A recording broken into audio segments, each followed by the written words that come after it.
We accept the reality of the world with which we're presented. It's as simple as that.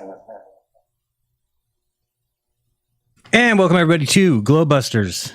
Relatively speaking, it is April 30th, 2023, and we are back with season 9, episode number 1 of your favorite Sunday show. I'm your host, Jeran from Jeranism, and that was our new intro.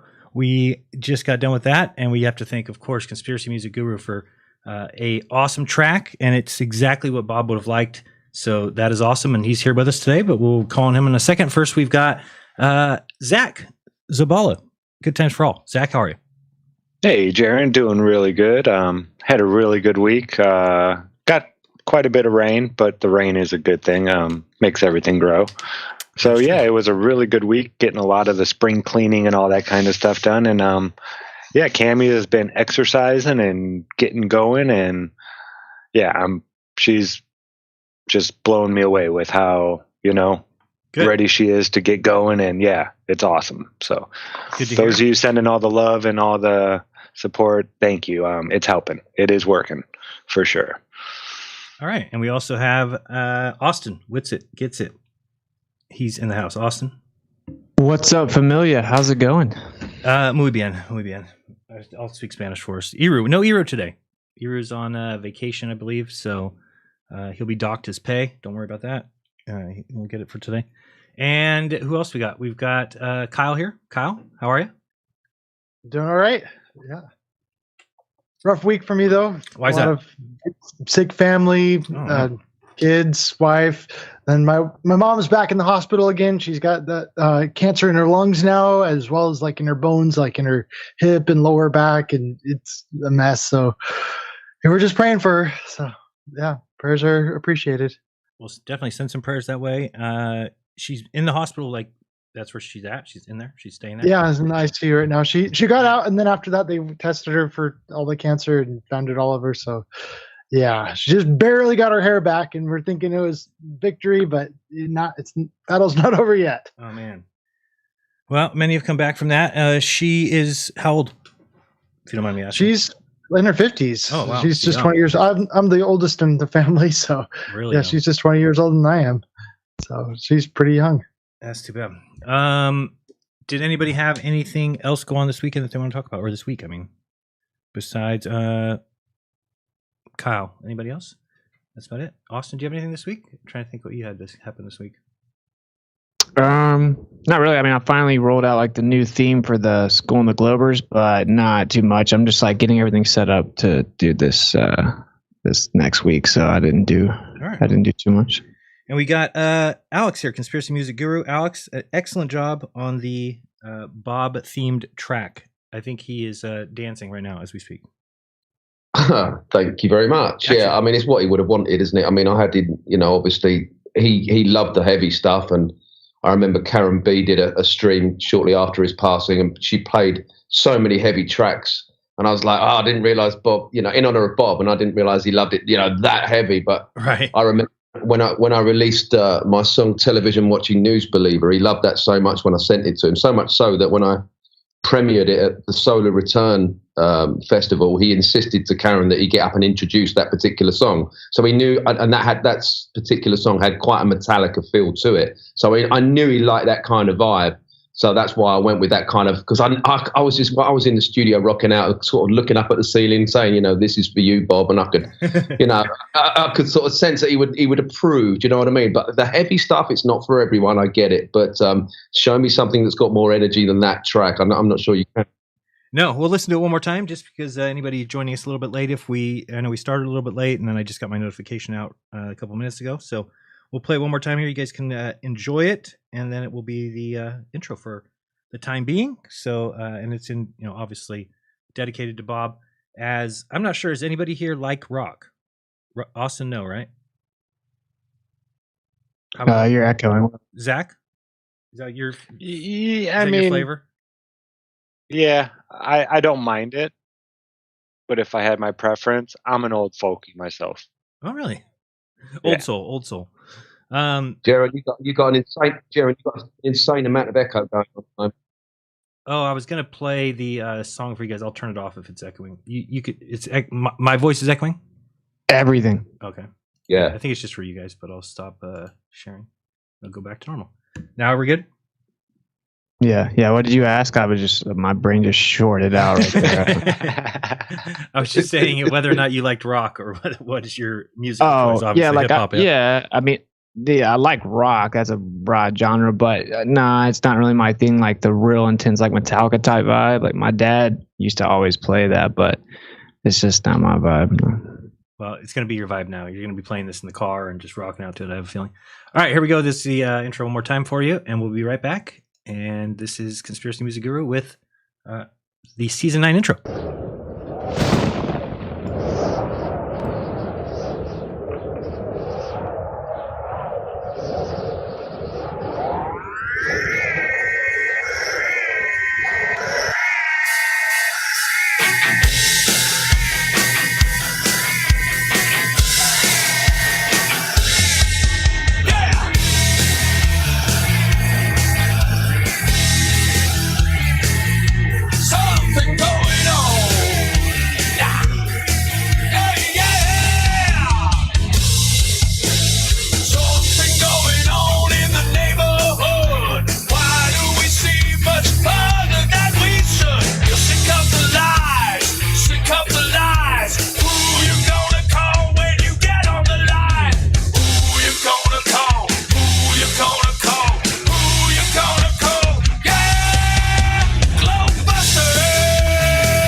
Man, it just makes me want to roar.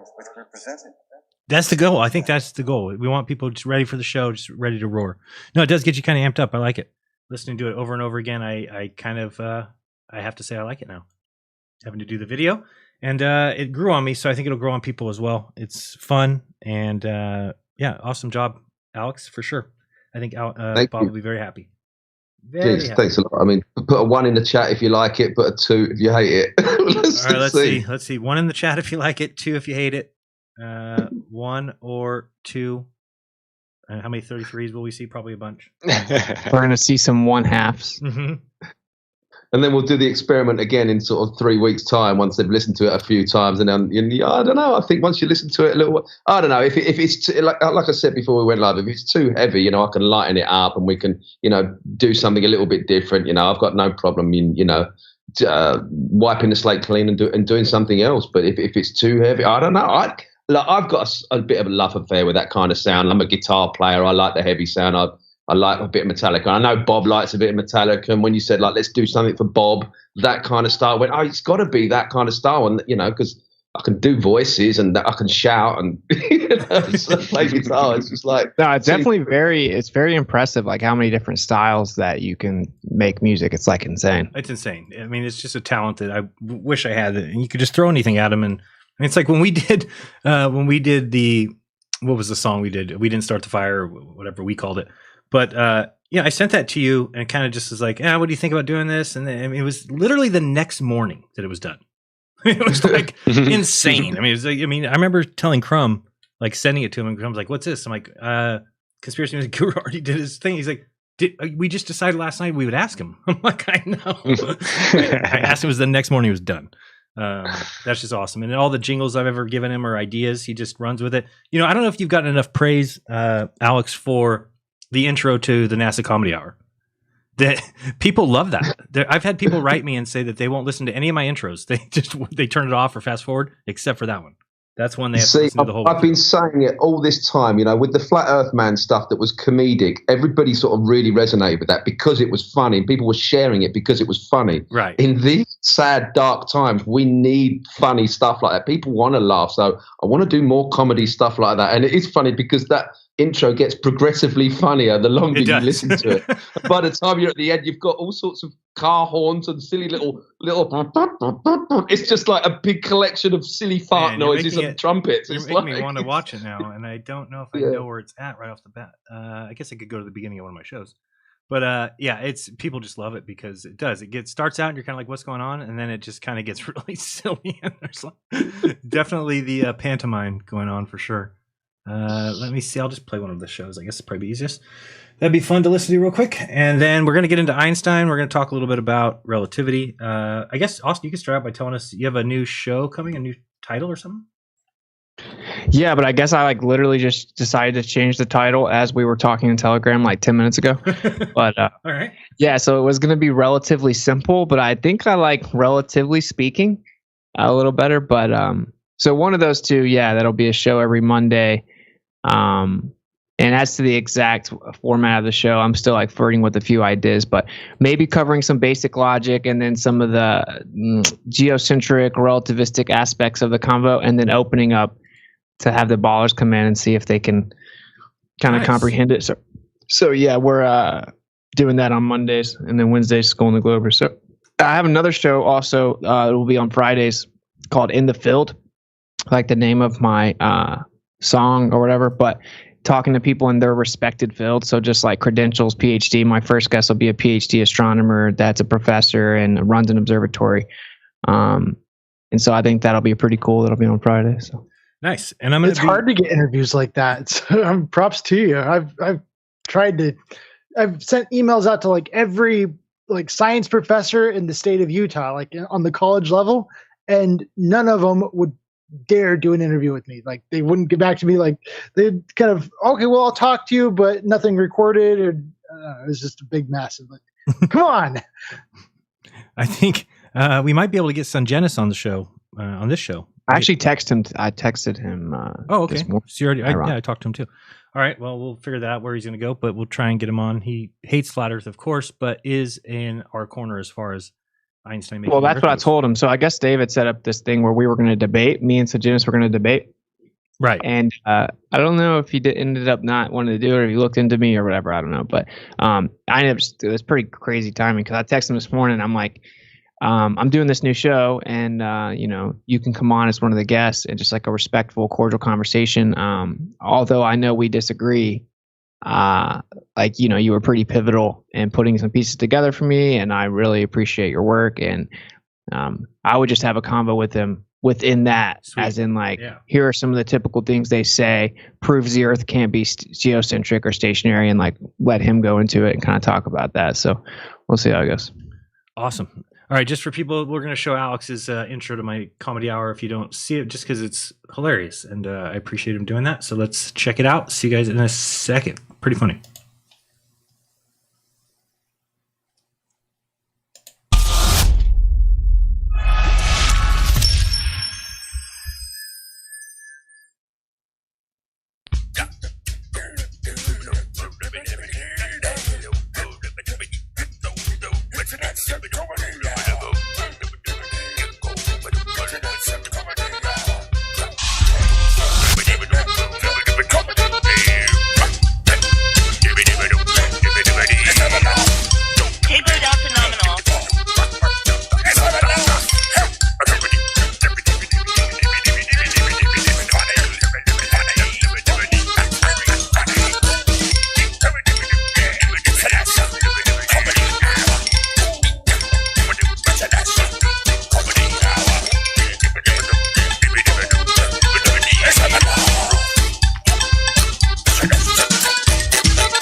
Astronauts to the moon. It actually gets me amped up for the show. That's what it does a good job of, is it gets me laughing, giggling, ready to go watch some NASA hilarity, which usually is quite easy to find. You can just go to any of those old Periscope films and find so much content. I would just like to point out the enormous amount of number ones in the chat. There was quite a few. There was quite a few. It was, just saying. Yeah. I saw that. I wasn't going to bring it up, but no, it seems like it was really good. All right, let's get into a little bit of Einstein, I guess. I don't know, Austin, you want to kind of start us off? I'm going to look for McToon's video, but I guess if you can explain what the Globers have an impossibility of accepting. And I get why, but they just will not. They'll do anything to stay away from the fact that it wasn't proven back then and still hasn't been that the Earth moves. Yeah. So obviously, I didn't watch Looney Tunes stream. I appreciate my sanity and stuff like that, but basically, most people should know, obviously, but they tried to test for the Earth's orbit going around the sun. They used interferometry, and it didn't work. So I'll do like this. I'll try to briefly kind of break down the whole thing. So first you had Newtonian mechanics, gravity, right? Newton said he has no idea what it is. It must be a direct act of God. There has to be an ether for it to work. It's an absurdity to think that it's an intrinsic property of matter and acts on other matter through a vacuum, blah, blah, blah. Simply put, he said that an object in free fall will fall in a straight line unless a force is acted upon it to make it curved, i.e. an orbit, and that there's a fixed background of space. So this was like the basic framework that everyone used. And then we fast forward up. Now you have this ether, fixed absolute framework, our reference frame, with everything else within that. Then you get to Michelson-Morley, where they used this understanding to test for the Earth's orbit. They were going to detect the Earth's orbit with the fringe shift, sending light against the movement of the Earth. And it didn't work. They did not get the predicted value that should have been there if the Earth was orbiting the sun. So Einstein came in and had to explain why the measurement that was over 10 times more sensitive than it needed to be to detect the orbit didn't detect the orbit and show that the Earth was stationary. Just like Ronald Clark says in his, autobiography or biography, whichever one. Which one's when other people write it? I don't know. What'd you say? Biography. But yeah, so in Ronald Clark's biography about Einstein, he says basically what happened was they had a decision and there was only a couple solutions, one of which was that the Earth is stationary, which meant scuttling the entire Copernican principle and theory and was unthinkable, right? And so that's basically like the forefront that they were at. And so Einstein comes in to try to explain it away. So he says there is no fixed background to space. So there's a fixed absolute background according to Newtonian mechanics up to this point. And he says, oh, no, there's not one. Because if there is one, then you would have saw the fringe shift. And then he says that objects in free fall actually fall in geodesic paths that are curving without a force acting upon them, which is just insane. And so he had to say this to fix the problem. Long story short, Einstein said that the light did have to travel further, right, because the Earth is orbiting, but that from the Earth inside that reference frame, you wouldn't be able to tell because the entire reference frame, including the apparatus, is contracting just the right amount that it compensates for the difference that should have been there. Would you say so? Sorry, go ahead. No, I was bringing up a video and it had audio on. Yeah, so that's basically like in conclusion, they said that the apparatus contracted, that time physically widens and slows down, and so the time and distance looks to be the same because you're in the same reference frame of the Earth, so you can't detect the Earth's orbit from the Earth. And then Einstein says, so basically what this means is that you can do no experiment on the Earth, you can do no optical experiment, anything on the Earth, period, to ever detect the Earth's motion through space, and that everything will always occur on the Earth as if the Earth were completely at rest. Let me read the last page of Robert Sun. I just put it in the chat if anybody wants to download this from my mega site. It's Albert Einstein, the Earth Mover, how Einstein made the Earth move when all the tests showed it didn't. But I just want to read for you the kind of ending of this PDF, which I think is good and kind of gets right to the point. Let me find this last page. So he says, deep in his heart, the relativist realizes that if Maxwell's equations are left absolute, it means that special relativity cannot be applied to Michelson's experiment, and thus Michelson's finding that the Earth is motionless would be valid.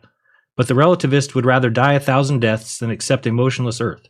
It is unthinkable. So he commandeers an untested, unproven, ad hoc concept, example, length contraction, and its accompanying mathematic equation, the transform equation, to make it all go away. Einstein is famous for one thing. He is the man who made it go away, and the world has worshipped him ever since. He did so by making the whole universe relative, when in fact the empirical evidence clearly showed him the universe was absolute. All in all, the history of Michelson's experiments show us how a preconceived idea that the Earth moves around the sun is made the sole determining factor of how a modern scientist is going to interpret the results of any experiment. In order to hold on to his preconceived idea, he will introduce mitigating factors onto the experimental results, and usually this is done by a hypothetical concept and fudged mathematics. The scientist thus convinces himself that because he can invent a mathematical equation that can transform the empirical results, he can keep his preconceived idea of how he thinks the universe must operate. In his mind, the ends justify the means, because he knows that the Earth revolves around the sun. There was nothing that would make mankind happier than to keep believing the Earth moved around the sun, regardless of what the experiment showed. Otherwise, we would have to bow to the Pope of the Catholic Church for condemning Galileo for the same error. Their God from on high, Albert Einstein, showed them a magical way to avoid such a predicament, and the world has accepted Einstein as a god ever since. His transform equation has become the magic wand to turn an Earth-fixed absolute universe into an Earth-wandering relative universe. As the noted Einstein biographer Abraham Pius put it, a new man appears abruptly, the suddenly famous Dr. Einstein. He carries the message of a new order in the universe. He is a new Moses come down from the mountain to bring the law, and the new Joshua controlling the motion of heavenly bodies. The new man who appears at a time represents order and power. He becomes the divine man of the 20th century.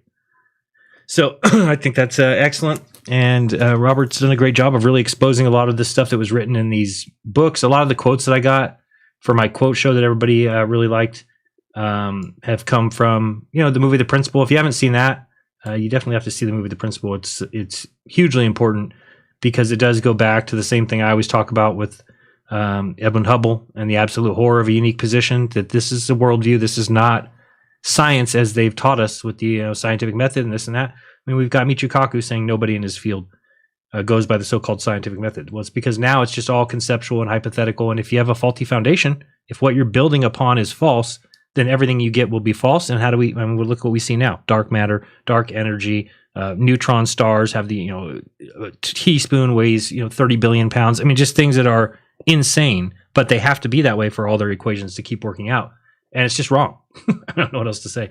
It's wrong, and they're paying the price for it. And what are they going to do now? It's the same thing. They have the problem with evolution. They're really in a bad predicament now because evolution has been shown to be scientifically untenable. It's not possible. There is no transitional forms. There is no skeleton before, an alligator or a crocodile. There is no kind of animal that became them. They just appeared on the fossil record, and they've been here ever since. So now, I know they were doing that fruit fly experiment for over 3 decades.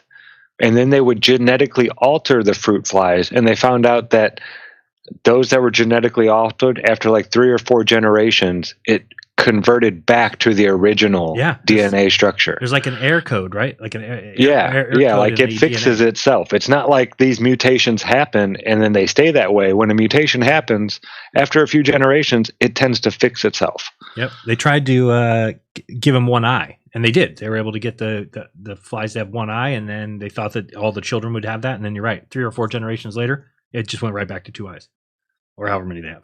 So pretty incredible that these things are starting to come out now. And what is science going to do? Because science has made this, firm position that, they are above religious beliefs, and so now they're going to be exposed as a religious institution eventually if people wake up to it.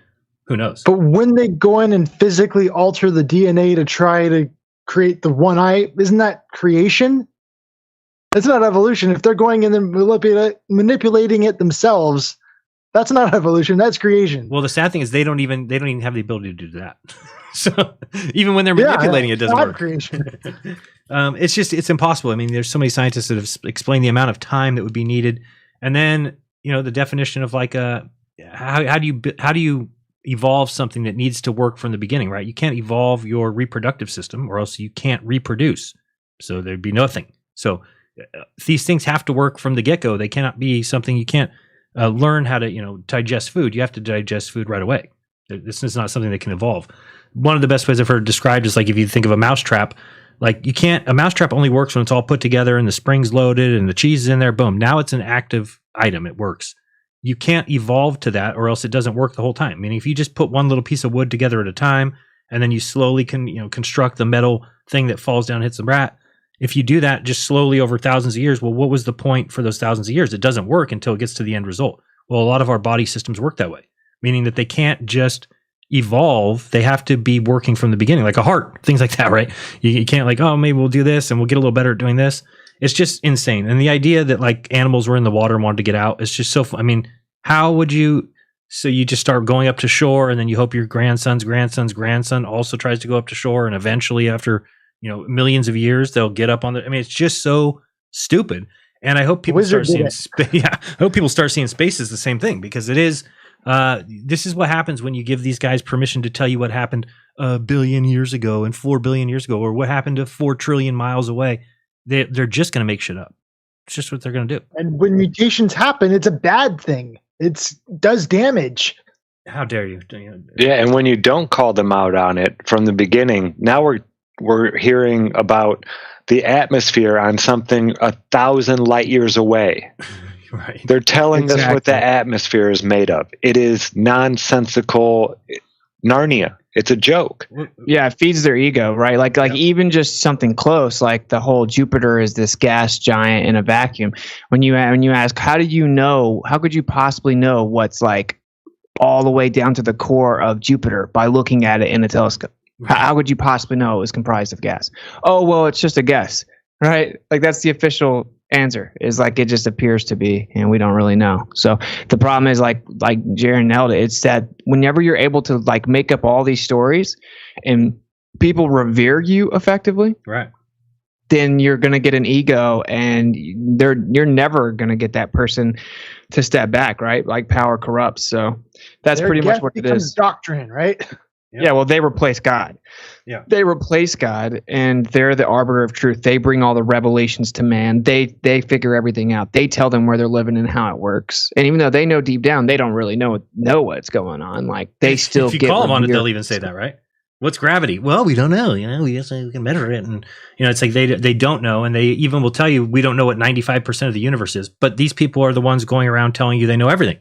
They know what gas is on these planets. They know these exoplanets. But then you're like, but didn't you say you don't know what you've never observed 95% of the observable universe? And they'll tell you flat out, no, we don't know. It must be there, which is just insane. I mean, everybody's heard Feynman 100 times say, when you have a theory or a hypothesis and your observation or your testing doesn't match that, you have to get rid of the theory. Nowhere does it say to invent placeholders. It doesn't say, when your theory doesn't match observations, well, make up dark matter and dark energy so that it fits the equations, and then just go forward telling people that exists.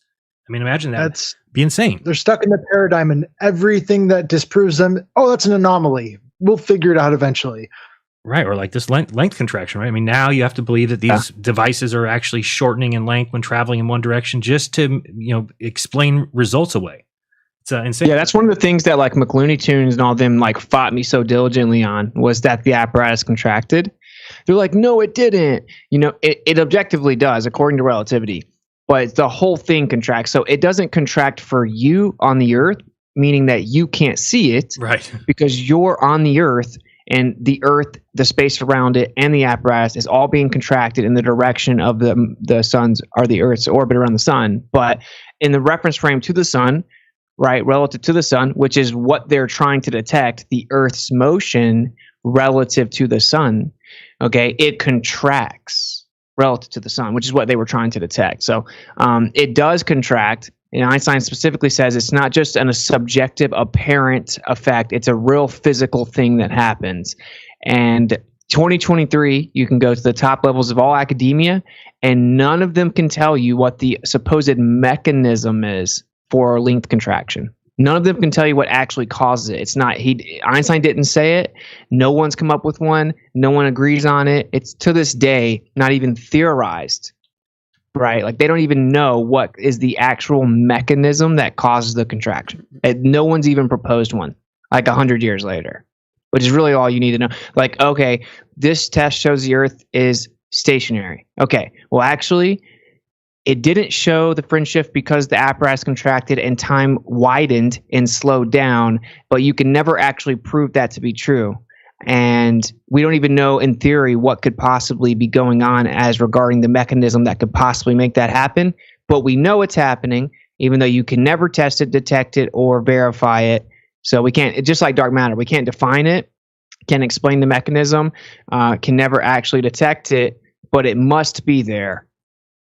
So because if not, our theory's wrong. It's like that's a religion, bro. Yeah, absolutely. And they don't even realize it, and they go protecting it, and they even lie about what Einstein said and what he must have believed and what he must have meant by it, because they can't get it through. They can't even imagine the idea that it wasn't proven to theory, because that's just the to them it had to be proven, or else we wouldn't believe it. But yeah. The Foucault. What's funny, dude? Sorry, go ahead. Go ahead. I was just gonna say the Foucault's pendulum was introduced, I believe the one in Paris, I don't know what the date of that was. I believe it's like 1850, right? Yeah, 1851, yeah. Yeah, so I mean, the Foucault's pendulum is a ways back, and you've got Einstein saying in numerous times that there's no experiment that can prove that the Earth moves. So he knew that that's not proof. Now today, people are dum-dums, and they'll just keep telling you over and over again that that's proof. You can look it up online. It'll say it's proof, and it's the best proof we have.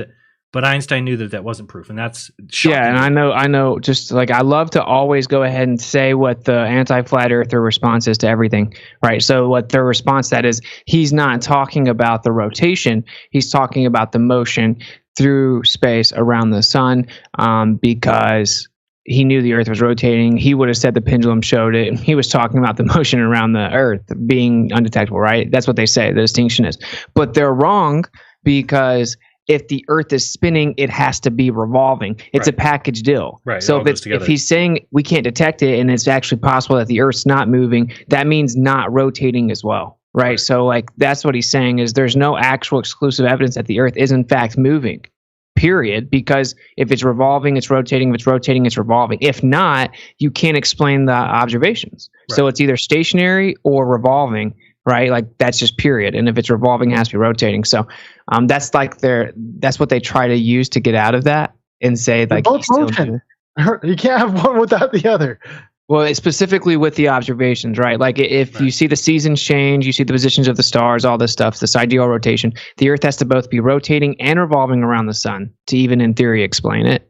So you can't pick and choose and say, oh, well, he was just talking about the motion through space. No, it's a package deal.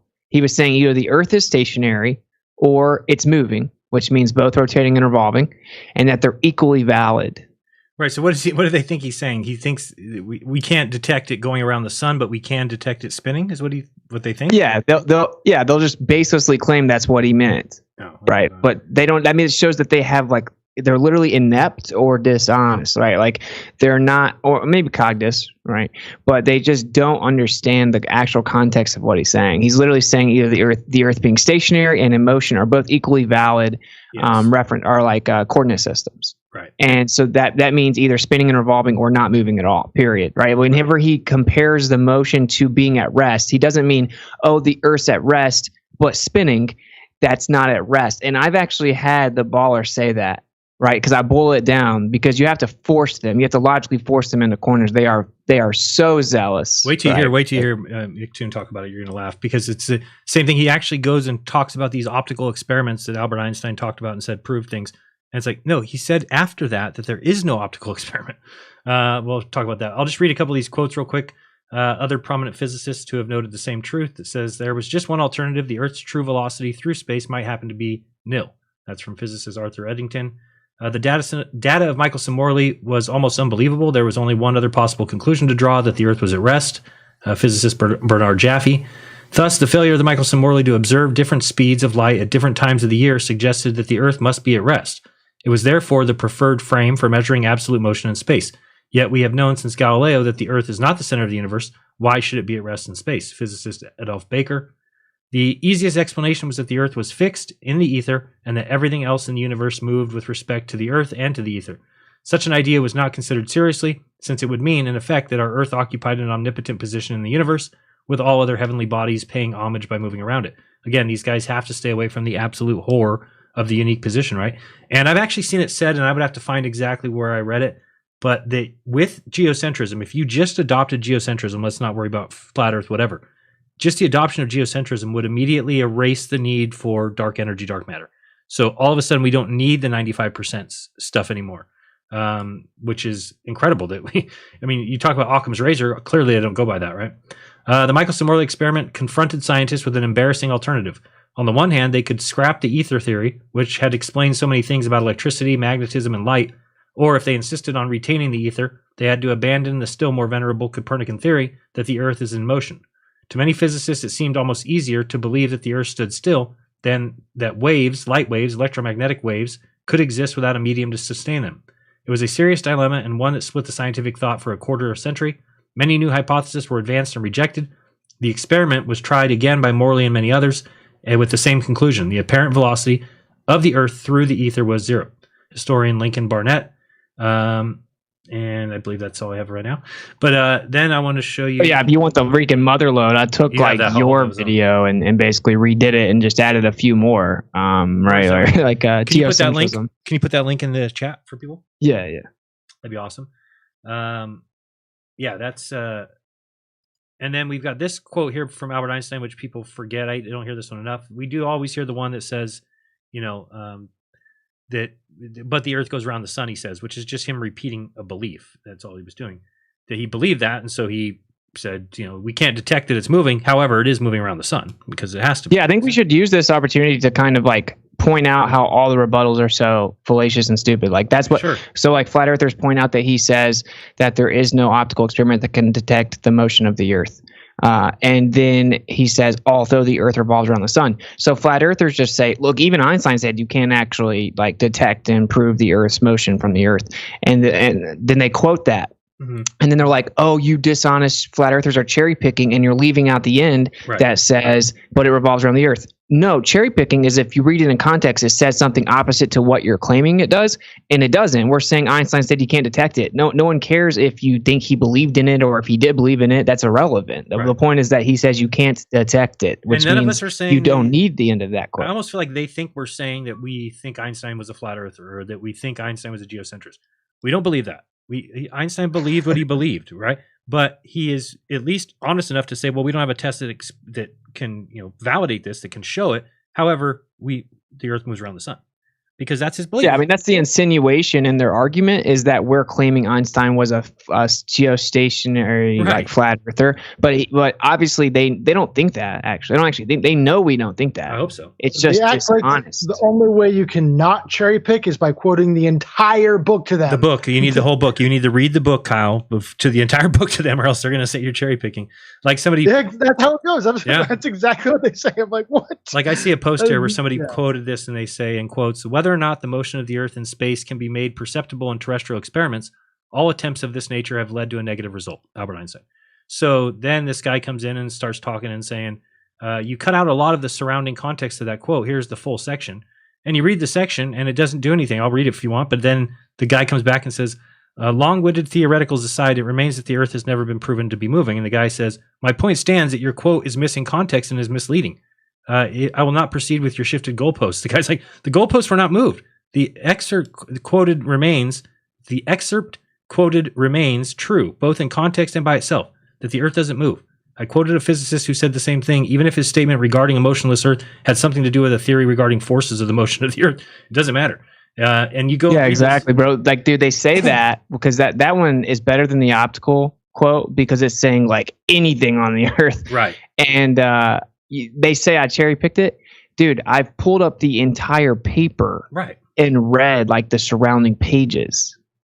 Yeah, there is no cherry picking. The surrounding pages make it worse. The one thing that you shouldn't do, or what people shouldn't do, is don't leave off the end when you quote it. Just put in the end and then talk about it being his belief. That's what I think gets people in trouble. Is if you do leave off the end where he says, "But the Earth goes around the sun," it could be a little bit. It's still not even cherry picking. You just it's funny to add the other part because the other part is simply his belief. That's why it's funny. And it looks bad. It does look bad, right? Because it's a sentence. Right. So you, it's not, you put a period cutting where a off period the end doesn't of go. the Right. Exactly. So yeah, I agree with you 100%. And it but doesn't hurt you at all. It makes him look like an idiot. Exactly. Well, there's no test that can prove this, but this is how it is. Right. We believe it anyway. Yeah. Here's the other part of that. So we'll just read it in context. It says, the theory of relativity leads to the same law of motion without requiring any special hypothesis whatsoever. As to the structure and behavior of the electron, we arrived at a similar conclusion in section 8 in connection with the experiment of Figeac, the result of which is foretold by the theory of relativity without the necessity of drawing on hypothesis as to the physical nature of the liquid. The second class of facts to which we have alluded has reference to the question of whether or not the motion of the Earth in space can be made perceptible in terrestrial experiments. We have already remarked in section 5 that all attempts of this nature have led to a negative result. Before the theory of relativity was put forward, it was difficult to become reconciled to this negative result for the reasons now to be discussed. The inherited prejudices about time and space did not allow any doubt to arise as to the prime importance of the Galileo transformation from changing over from one body of reference to another. Now, assuming that Maxwell-Lorentz equations hold for a reference body K, we then find that they do not hold for a reference body K moving uniformly with respect to K. If we assume that the relations of the Galilean transformation exist between the coordinates of K and K, it thus appears that of all the Galilean coordinate systems, one corresponding to a particular state of motion is physically unique. So he's basically going through and giving us all this hocus pocus, really. Strictly speaking, such an ether drift ought to also be assumed relative to the Earth, and for a long time the efforts of physicists was devoted to attempts to detect the existence of an ether drift at the Earth's surface. In one of the most notable of these experiments, Michelson devised a method which appears as though it must be decisive. That's a big part of it right there. He's saying that the test should have been decisive in detecting the Earth's orbit. So he says, imagine two mirrors so arranged on a rigid body that the reflecting surfaces face each other. A ray of light requires a perfectly definite time to pass from one mirror to the other and back again. If the whole system be at rest with respect to the ether, it is found by calculation, however, that a slightly different time is required for this process.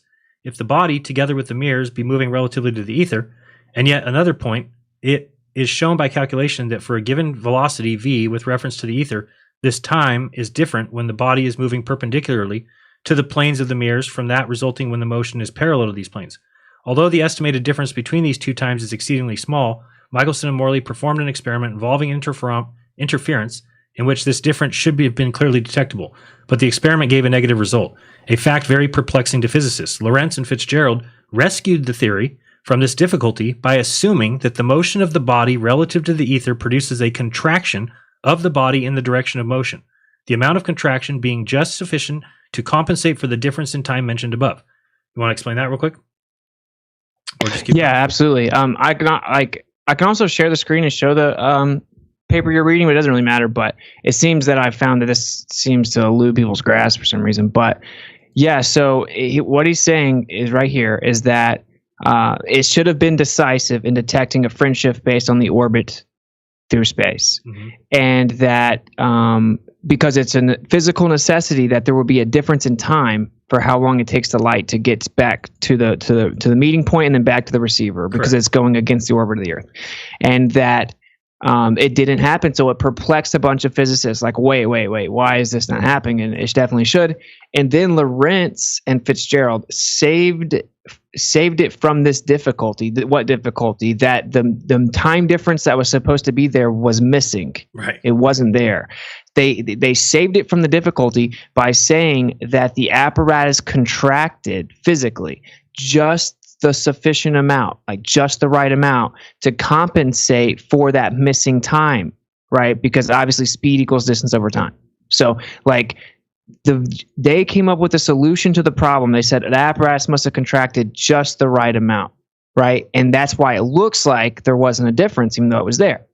And they explain actually how they don't even know how that could work, but that's just the only thing they can come up with to explain away the problem.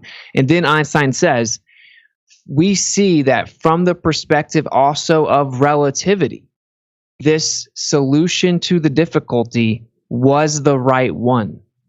So he's point blank saying that according to my theory of relativity, their solution of the apparatus contracting was the correct solution to fix the problem. Right. So there's no way around it. He's point blank saying that, yes, the apparatus, even according to my theory of relativity, the apparatus must have contracted just the right amount and to where you can't see the missing time difference or the friendship. And nobody's saying we would see that, because he actually goes on to say that it would only be seen from somebody in a different coordinate system. So here he says, here the contraction of moving bodies follows from the two fundamental principles of the theory without the introduction of particular hypothesis. And as the prime factor involved in this contraction, we find out not the motion in the contraction we find not the motion in itself, to which we cannot attach any meaning, but the motion with respect to the body of reference chosen in that particular case in point. Thus, for a coordinate system moving with the Earth with the mirror system of Michelson-Morley, it is not shortened, but it is shortened for a coordinate system which is at rest relatively to the sun. Yeah, and so like this is important, right? So it says, but the motion with respect to the body of reference chosen in the particular case in point. This particular case in point, the body of reference chosen was the sun. That's how they got the friendship's number. Mm-hmm. They chose the motion relative to the body of reference being the sun, the Earth's orbit around the sun, right? 30 kilometers a second or whatever. They chose that as the body of reference. And so then, of course, like you just said, he's basically saying that a coordinate system moving with the Earth, then it's not shortened for you. You're not going to see it shortened because you're in the same reference frame that's shortening relative to the sun. But if you were in the coordinate system, which was at rest relatively to the sun, meaning like in the coordinate system of the sun, basically, right, then you would have seen everything contract on the Earth. And hopefully you'll understand that when you do that, now there's no experimental results that could ever show that. How are you going to show that? It's just going to be, believe me, because I say so. So McToon did a video the other day called Flurfs Put Words in Einstein's Mouth. I'm going to bring this up right now. And lately there have been we'll watch that and just watch where this guy goes of what you just heard us talk about, what you know about this Einstein stuff, and then let's see where he goes with it. Collection of flurfs that have been making the same identical claims about what Einstein thought about the motion of the Earth around the sun.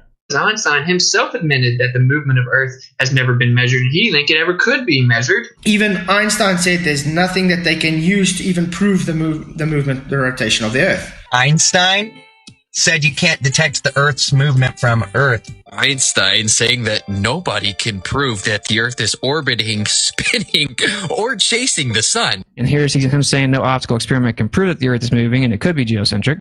But could it be true that Einstein actually said this? Yes. Well, first, we need to go over a little timeline of events. So in 1887, an experiment was published by Michelson and Morley. It's often just called the Michelson-Morley experiment. In this experiment, they tried to measure the effect of light and its speed as the Earth moved through the ether around the sun in its orbit. Now, at the time, they had a hypothesis that the ether was a medium that light traveled through, similar to how sound travels through air or how waves travel over the surface of water.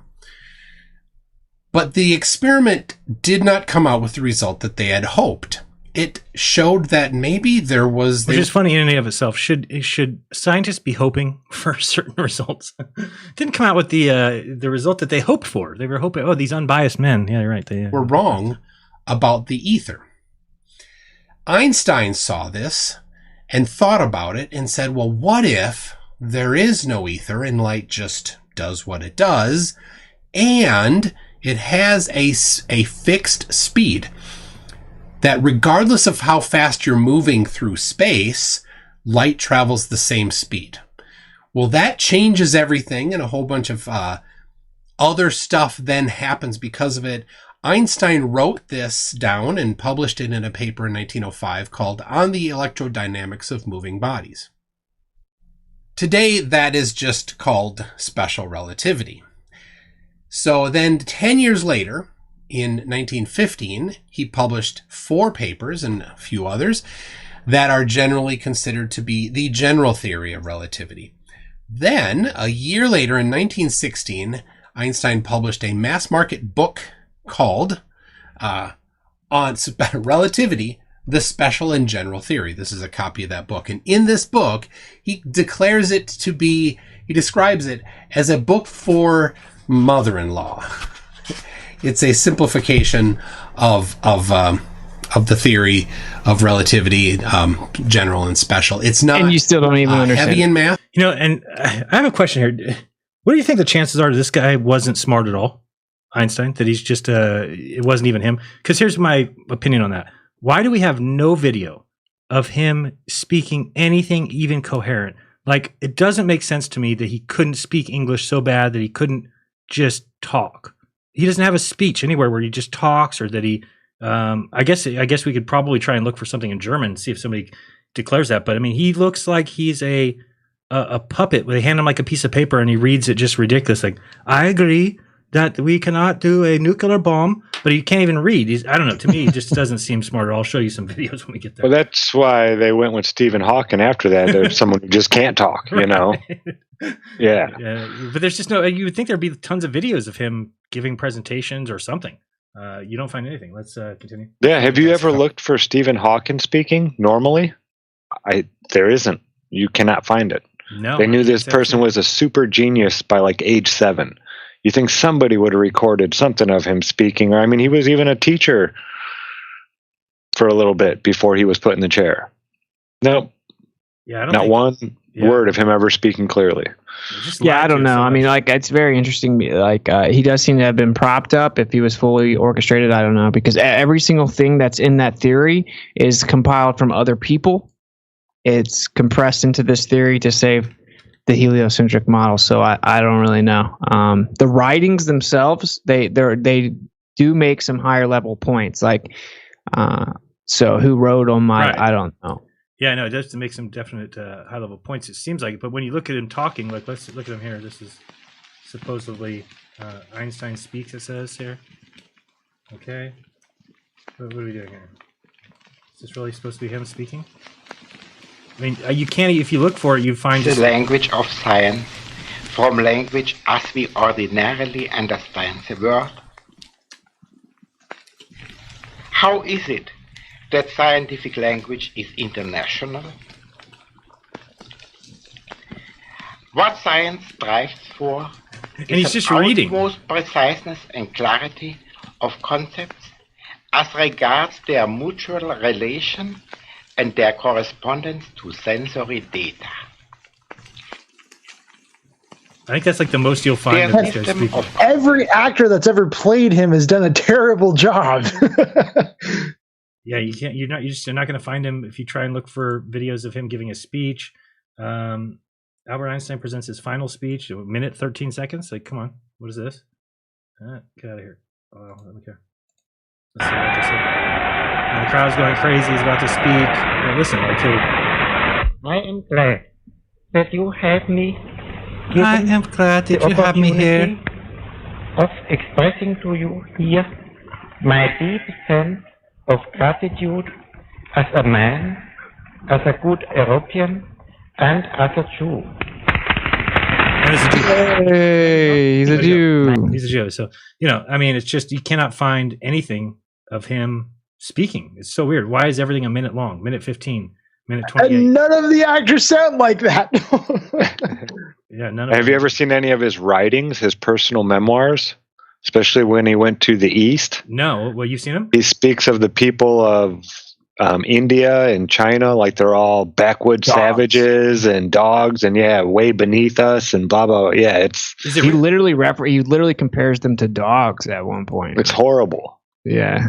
Not an enlightened person. You don't hear enlightened people speak like this. Openly an ethnic supremacist who thought that he talked about other races like they were animals. So, or he'd be like, surprisingly, these people are like decent. They know how to eat. Like it's like awful, bro. But this is all in German, and then it was translated to English.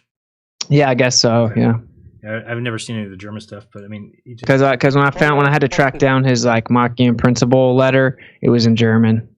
So I mean, like that's obviously the excuse. His primary language is German, right? And he didn't speak well.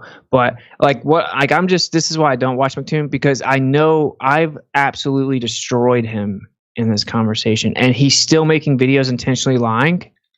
So I don't know. It's good to what do you do with someone like that? I mean, it's intentional. You just keep pointing it out. But here's the thing. I mean, I recognize that his audience is not going to ever look into anything he says anyway, right? And they're not going to believe us anyway. So it's just good to point it out to people who might stumble on it and think like, oh, this must mean he's got a point here, which it really doesn't. Yeah, because the paper point blank, for example, him and Brian Myers got together, right? And Brian was like, Witzit's so dumb. He doesn't understand relativity, like pure projection, right? And first of all, no one alive understands relativity because it's not understandable. It's paradoxical. It doesn't make sense. So it can't be understood. But anyway, Brian's like, dude, the length contraction had nothing to do with Michelson-Morley.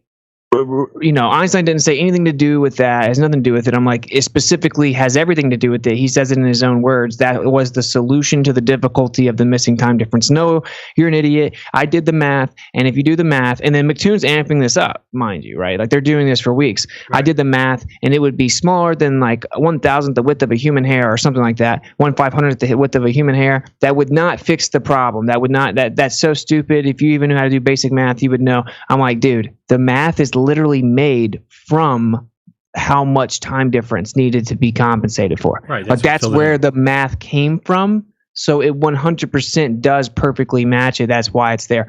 Calling me all kinds of names. I'm talking like 2 straight weeks, right? McToon doing it too. And then they have to like eat crow because it becomes abundantly obvious when you do the math properly, which he didn't, ironically, that it literally is the exact same value. Right. And that's literally where it came from. And then they just pretend that never happened. And then they just keep telling the story that they've been like just destroying me and schooling me on relativity the whole time. Like, no, you didn't even understand one of the base tenets of relativity compared to Michelson-Morley. So that's the reality of the situation. Like, I have no reason to lie. I don't care what Einstein said. Like he doesn't change the world, but this is the truth. They had to come up with this theory to make an unfalsifiable explanation, to say the Earth is moving around the sun and explain why it always appears stationary. That's just how it is. That's what happened. If you think that's really what's going on, there should be no reason to lie about it. And this is why we need to bring this up, is because when you teach children the scientific method, and then you say there's an enterprise called science, and these are scientists, and they're doing science, then you naturally believe that all the science is going through the so-called scientific method. That's a natural belief. That's what anybody would believe. So we all come out of school thinking, oh, they tell us the distance to the sun and they tell us the distance to this and this. They must have gone through the scientific method. How it wouldn't be called science otherwise. Then we find out, 40 years into our life that that's not true, that a lot of these things were propped up. And so you have to point that out. And yeah, it's not a matter of caring what Einstein said. It's more a matter of explaining to people how we got where we are, right? Because otherwise they look at it and they say, well, we must have been guesswork. Right, exactly. It's leaves a lot. I mean, look at this guy reading from this. Theory of relativity. He's just reading. That mass and energy are but different manifestations of the same thing. I mean, he doesn't know what he's reading. Unfamiliar conception for the average mind. For the average mind. Furthermore, the equation E is equal mc squared. He doesn't even know how to say his own equation. To mass multiplied with the square of the velocity of light showed that very small amount of mass may be converted into a very large amount of energy, and vice versa. He couldn't say vice versa. And energy were in fact equivalent. I mean, I would have to look. When did this guy come to the United States? Like right around World War II, I think. I don't know. No, long before that. World War One. I can't remember. So that means he was here 30 years and he never learned to speak English. I mean, it's ridiculous. I can't remember. I don't know. I mean, like, he was such a genius, but he couldn't speak and stuff. But I don't know. It's just crazy. This is what's so interesting about the whole thing. Like, this is a quote from Einstein, right? Because like I've heard it all from the Globers at this point. They say that Einstein didn't even know about Michelson-Morley when he came up with relativity. Oh, yeah, he did. That's what they now say. And they say that he actually said that in a letter right before he died. And he does say in a letter right before he dies, the year before he dies, he says, I'm not even sure if I knew my bad, if I knew about Michelson-Morley. Wait, but there's a book that he wrote that says he did. I know. There's 10 quotes. Yeah, I was going to say. Where he's like, that was the reason that led me to special relativity. Yeah, so let's find the oldest quote when he's at his looniest, and we'll use that one. That's what I'm saying. That's the kind of stuff these people do, right? Where in reality, right, here's a quote. It says, "But when I was a student, I saw that experiments of this kind had already been made, in particular by your compatriot Michelson. He proved that one does not notice anything on Earth that it moves, but that everything takes place on Earth as if the Earth is in a state of rest." What do you know? Okay, so that's point blank. Right, he says that, and then in the other quote, of course, he says that he came across Michelson-Morley in his student years, and this is the first path that led him to special relativity. He says it point blank, right? And then another thing that they try to do, they lie about, is in that what you were just reading, which is relativity is special and general theory, which is what McToon was just talking about. He literally points out the whole like Earth can't find the Earth in motion thing, right? Like the second class of facts to which we have alluded has reference to the question whether or not the motion of Earth in space can be made perceptible in terrestrial experiments. We've already remarked in section 5 that all attempts of this nature led to a negative result. All attempts of this nature. And then it says, but before the theory of relativity was put forward, it was difficult to become reconciled to this negative result for reasons not to be discussed, which means all the attempts didn't work trying to detect it, but relativity had to fix the problem. And it says right here, in one of the most notable of these attempts, Michelson devised a method, blah, blah, blah. And their talking point is, well, when he's saying that, he's only talking about Michelson-Morley. Oh, boy. But it literally says in all attempts of this nature, and then it says in one of the most notable of these attempts, Michelson, blah, blah, blah. So he says all terrestrial experiments. He doesn't say just Michelson-Morley. So like that's back to the same question. Like, if this is really what's happening, why would you have to lie to defend it? Like that's what doesn't make sense. It's because you must know deep down. Well, it's a slippery slope. This is sketchy. Right. It's a slippery slope because once you accept that, then you start going, wait a second. So they didn't have proof? Wait a second. So we've just been basing everything off faulty misconceptions? Yeah, that's what we're trying to say. Have you heard of moral relativity? Moral relativity. It's pretty much anything goes. It's good is only good depending on your perspective. Right. Bad is only bad depending on your perspective. So really, there is no good or bad. It's just anything goes. Explain. Yeah, subjective morality, moral relativist. I wanted to do some more research into this. It. And so this is the same thing, but it's in the realms of science. There is no up or down. It's all depending on perspective. Anything goes. It's the same thing. That's why it makes no sense. We need to go. Yeah, Dr. Bass Ackworth says he does not appear to know the material. It's even worse than that. I just read he became a German citizen in 1914, remained in Berlin to 1933. Then he renounced his citizenship for political reasons, emigrated to the United States, and took the position of professor of theoretical physics at Princeton. He became a United States citizen in 1940 and retired in 1945. There's no fucking way that guy taught physics at Princeton in 1940. He doesn't speak English. Yeah, that's crazy, bro. That's crazy. What, did he speak German to the people, or did he read off a piece of paper like that to physics students? I think that's just a total lie. That's insane. I never even thought about that. How are you going to teach some students in what the world, bro? Like in university, you're going to teach some high level physics by like stammering through basic English words. And I'll show you this is where it says right here, right on this page. Move it over here. This is just I put Einstein came to the U.S. translator. And it says here, yeah, he became a German citizen in 1914, remained in Berlin 1933. So then he came in 1933, took the position of a professor of theoretical physics at Princeton. What is the little asterisk? Yeah, 1933 is when the Nazi Party took over in Germany. I wonder why there's an asterisk here. Why would they put an asterisk? It became a Princeton. Where does it say that? See the little asterisk there?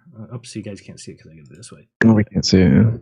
Where is that asterisk go? Oh wait, Albert Einstein was formerly associated with the Institute for Advanced Study located in Princeton, New Jersey. What? I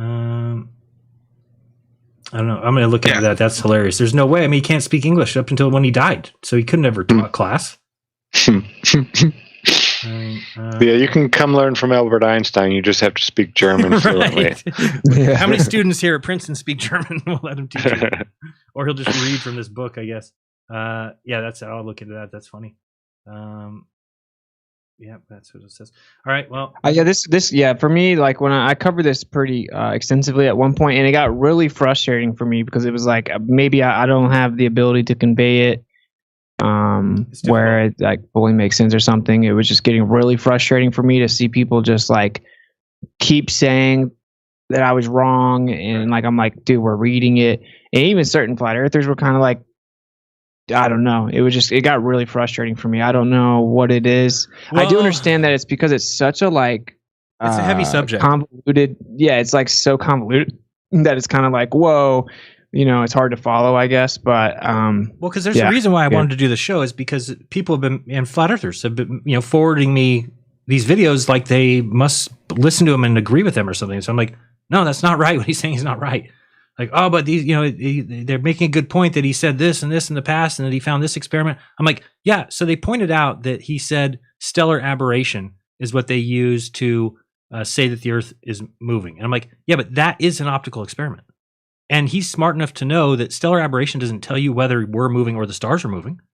He says it point blank, actually. He says, like, sure, we can use stuff like parallax and stellar aberration to try to infer that the Earth is moving. Right, but it's not. It's an optical experiment. So when he says years after that, there is no optical experiment, he's including that. And he would have known stellar aberration does not prove the Earth is moving at all. In fact, it proves that the stars are doing something that doesn't seem possible in the heliocentric model. That's why they don't talk about it. Yeah, so like basically, it does seem like maybe in context when he's saying optical, he's meaning like experiments with light. Is what it seems like it could mean. Like I give them some leeway there, kind of like because it is the context that he's saying like we can't use optical experiments to detect the motion, but he's saying broadly speaking, right? Like, what do you think stars are? They're light. Okay, you can't use any type of optical experiment or observation to actually show you and to detect the motion of the Earth, right? That's all. It's point blank. That's what he says in his paper, though. He brings up stellar aberration, he brings up parallax, and he says, sure, we infer the motion of the Earth from here, but as it pertains to actually measuring it and showing conclusively that we're moving, all attempts have failed. Like he says that point blank. Have you ever heard anybody give a plausible reason why Airy's failure is not, talked about proof? Yeah, they can't debunk it, and it's just they just call it a failure. But I've never heard anybody explain like, yeah, me neither. Actually. This is why this is happening, even though the Earth is moving. This is why this phenomena is happening inside of your telescope. I've never heard an explanation of why. It's just called a failure, and then let's move on. Yeah, it's like you skip right over it, right? Just trying to see if I could find the one paper that Austin's talking about, because in there he clearly says what he's talking about. I'll find it after. We'll continue the experiment. That's like a where's that's the like Kyo a lecture paper, right? The Kyo one. At Kyoto University. Oh, how do you spell it? I put Kyo. What is the name? Kyoto? Kyoto? Yeah, Kyoto or something. That's what I got wrong. Okay, that's where it was. Kyoto. Yeah, I still find that. Einstein's Kyoto address is how I created the theory. Because in this, I'm pretty sure is the one that shows. Oh, you have to say. Yeah, it says like the part I have right here in the meme is like, while I was thinking of this problem in my student years, I came to know the strange result of Michelson's experiment. As soon as I came to the conclusion that our idea about the motion of the Earth with respect to the ether is incorrect, if we admit Michelson's null result as a fact, this was the first path which led me to the special theory of relativity. Since then, I have come to believe that the motion of the Earth cannot be detected by any optical experiment, though the Earth is revolving around the sun. So he's clearly not just saying Michelson-Morley, because he says right there, he says that the first thing he comes across is Michelson-Morley, and that was the first path that led him to relativity. And that since then, since he came across Michelson's experiments, since then, I've come to believe that the motion of the Earth cannot be detected by any optical experiment. So it just requires like basic reading comprehension. Right. Like that's the craziest part about it. It's like it showed me that a lot of people lack reading comprehension, man. I don't think Einstein was some actual genius per se, but people back then just wrote more elegantly in general and had more elegant sentence structure with more profundity. And so like even Einstein, it's like I don't know. It was just obvious to me that apparently reading comprehension is not something that this generation excels in. No, I mean, if you go back and read some of these old books, they could fit 3 pages into one paragraph using big words, where it would take, if you use all the small words that everybody uses nowadays, it would take you 2 or 3 pages to write it all out. But they could, like you said, so beautifully and eloquently place these words in such an order that it would tell you that whole story in a paragraph. Yeah. Yep. And like Einstein's no exception in the sense that Einstein does like pack in a lot of points into short sentences. And I just think that's the problem, right? It's like they breeze through it just seeing what they want to see. Where very clear, this is a perfect example, right? It says, since I came across Michelson-Morley back in the day, since then, I've come to believe that the motion of the Earth cannot be detected by any optical experiment. I think this quote's from 1925. So he's talking about in his student years, so like before 1900, he came across Michelson-Morley. Then he got Relativity 05 in 1915. And then 10 years after he publishes General Relativity, he says, so the first thing that led me down the path of special relativity was Michelson-Morley. And since then, so you mean the last like 30 years? Since then, right? And Michelson was 87. And then he found out about it before 1900. Since then, in the last like 3 decades since then, I've come to the conclusion that the motion of the Earth can't be detected by any optical experiment. It's very simple what he's saying. Mm-hmm. I guess, I mean, like if you have any good faith at all. Well, yeah, but if you're trying to lie and confiscate it, you have to, dance around stuff like that. Pretend like you don't read that part, maybe. Yeah. Yeah, it's weird. It's weird. And like the other part is like he's just talking about the motion of the Earth. And so I'm like, but not the rotation. I'm like, okay. So when he says, or the Earth could be at rest, does he mean like rotating? Does he mean at rest rotating? Well, he has to. And they'll say yes, dude. Of course. For them, it has to. Legit, they all say yes because it corners them in there, like where they have to concede that he means at rest, like he said. So they say like McToon's like flat earthers say what Einstein must have thought. That's projection. That's what they do, right? Because Einstein point blank says like the Earth at rest or in motion as the dichotomy, and then they're like, oh well, when he says at rest, he really just means moving around the sun, like. Not moving around the sun. When he says at rest, he means rotating, though. What? Do you not know what at rest means? If you had a basic understanding of the heliocentric model, it can't be rotating but not revolving. It has to do both. So it's just weird. It's just weird to me. It's like massive cognitive dissonance. This is we're looking at the Kyoto speech here, the paper that was written on it, but it is translated his speech supposedly directly.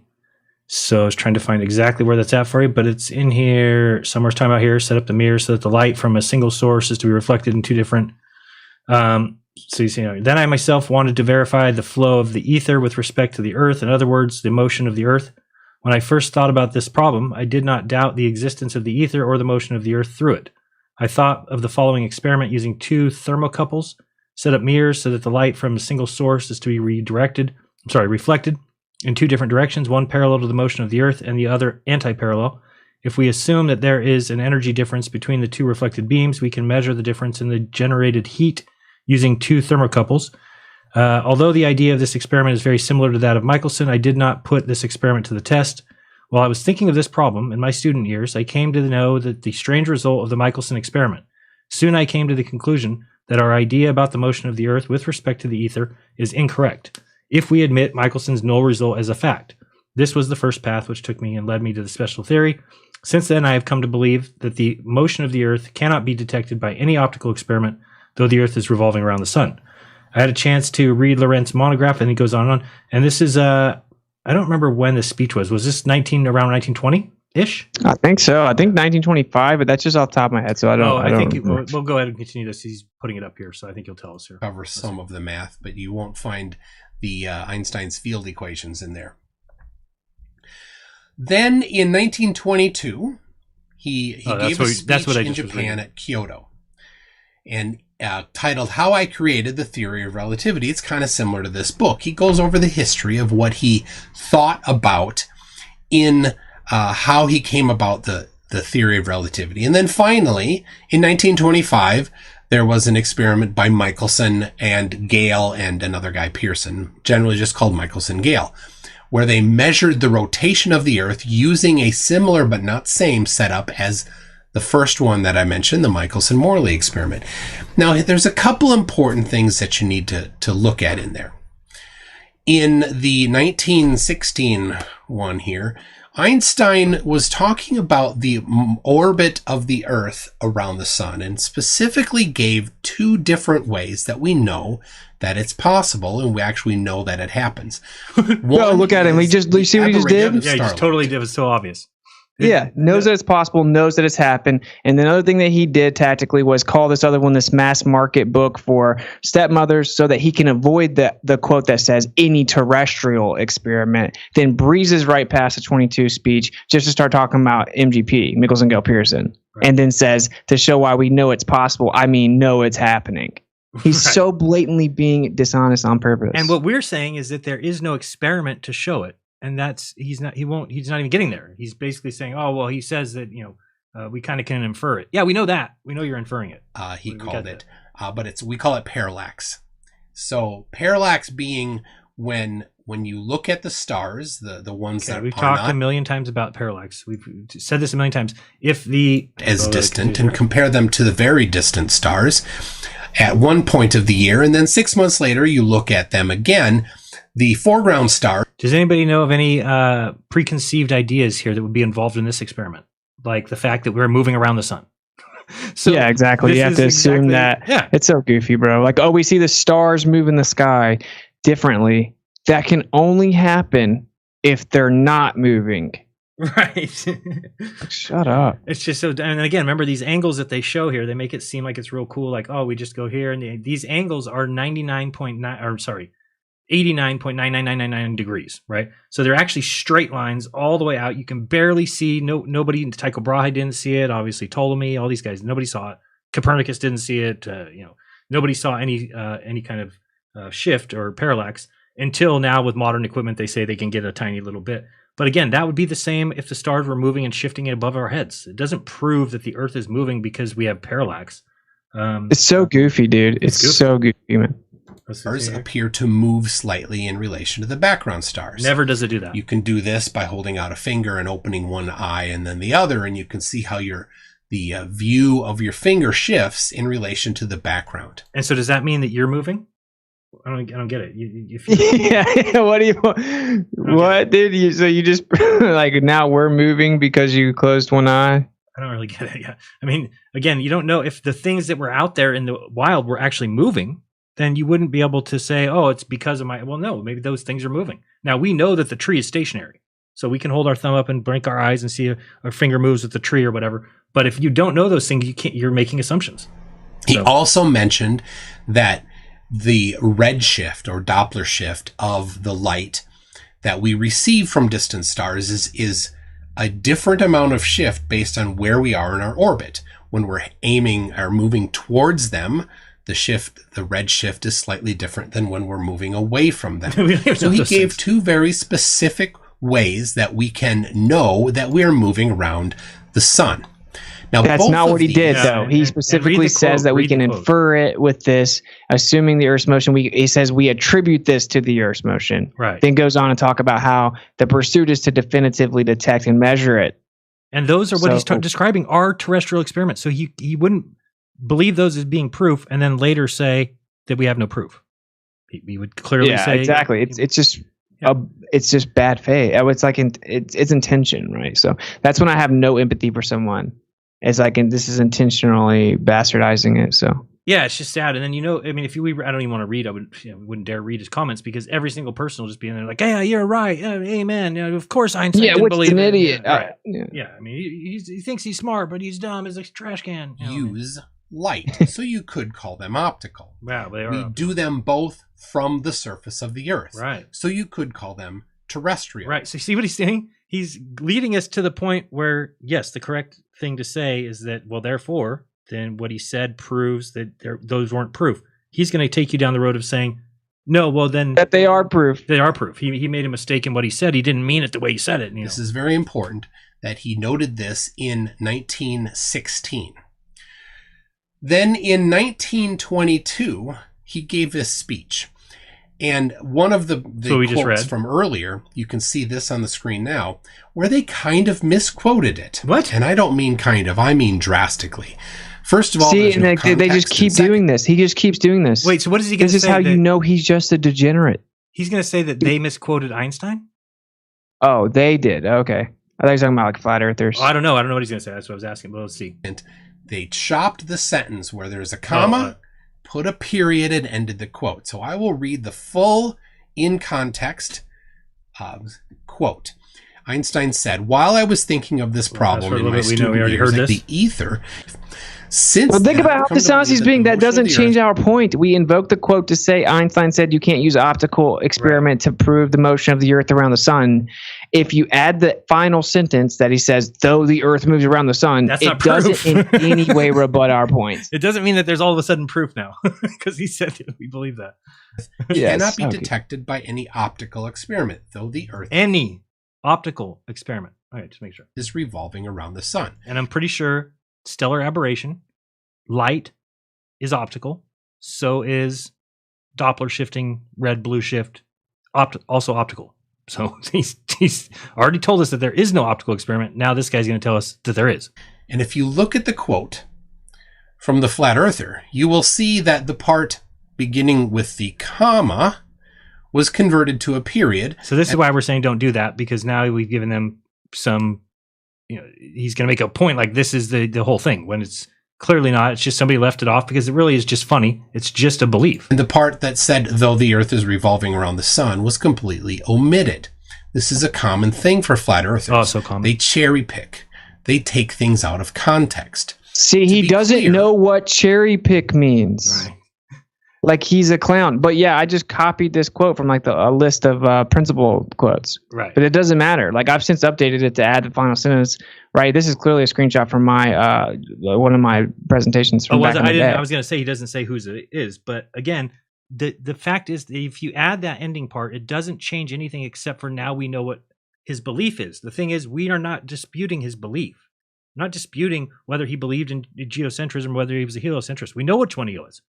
But he still is admitting the fact that they don't have proof. This isn't cherry picking though. It's like that. How cherry picking means if you went and read it in context, it would say the opposite of what you're claiming. But we're saying Einstein said you can't use any optical experiment to actually detect the motion of the Earth. So if you go read it in context with the final part of the sentence, it still says that same thing, which means it's not cherry picking. It's like you don't know what the words mean that he like. I've corrected him on that person to person 20 times. And he still just keeps saying it. Yeah, it's good. So he has to be a liar, right? Like that's all I'm saying. It's like, yeah, that's why I stopped listening to him. He's shown me that he will intentionally lie perpetually. Well, then maybe that's why this is good to show people. I don't know if I'm sure nobody watches him. The sad thing is for us is that he gets way more views than we get, right? So, and this is why ballers all come at us and accuse us of being liars and being, we're misquoting. Well, according to YouTube numbers, though, Jeran. True. Good point. I bet that we get many more views in reality, but these are also YouTube isn't going to show you those numbers. Little boys that are lazy and don't want to do any work, so they just listen to this guy. They believe everything he says, and then they go to other people's chats or whatever comments and just pipe off just so they can go and whack off or watch football or something. So this is the problem. They just grab onto him because he's speaking the words of their paradigm. Correct, exactly. So they want to know that they feel smart and that flat earthers are dumb, and this guy's telling them that flat earthers are liars and that they quote mine and this kind of stuff. And so they feel comfortable with that. But there's nobody who's actually looking into anything he's saying, or else they would point out the things that we're pointing out now. Einstein is talking about Michelson-Morley type experiments.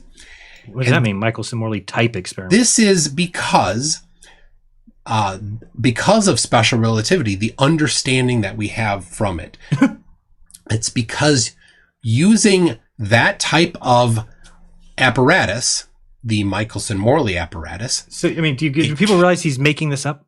Do you realize he's just reading into what he's saying? We're actually giving you his quote.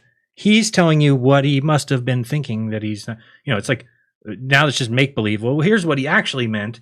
And it's not, he's not quoting anything. I didn't even just read the quote. I went as far as to do a show where I literally pull his paper up and read the whole thing. Right. He's gone as far as to pull his paper up and then intentionally skip over that part, or to just stop sharing screen once he gets to that part. And then tell so us like about there's a fundamental difference here, right? Yeah, tell us a funny story here. So velocity. So let me explain that apparatus. In the apparatus, there's a light beam, and it's split into two paths.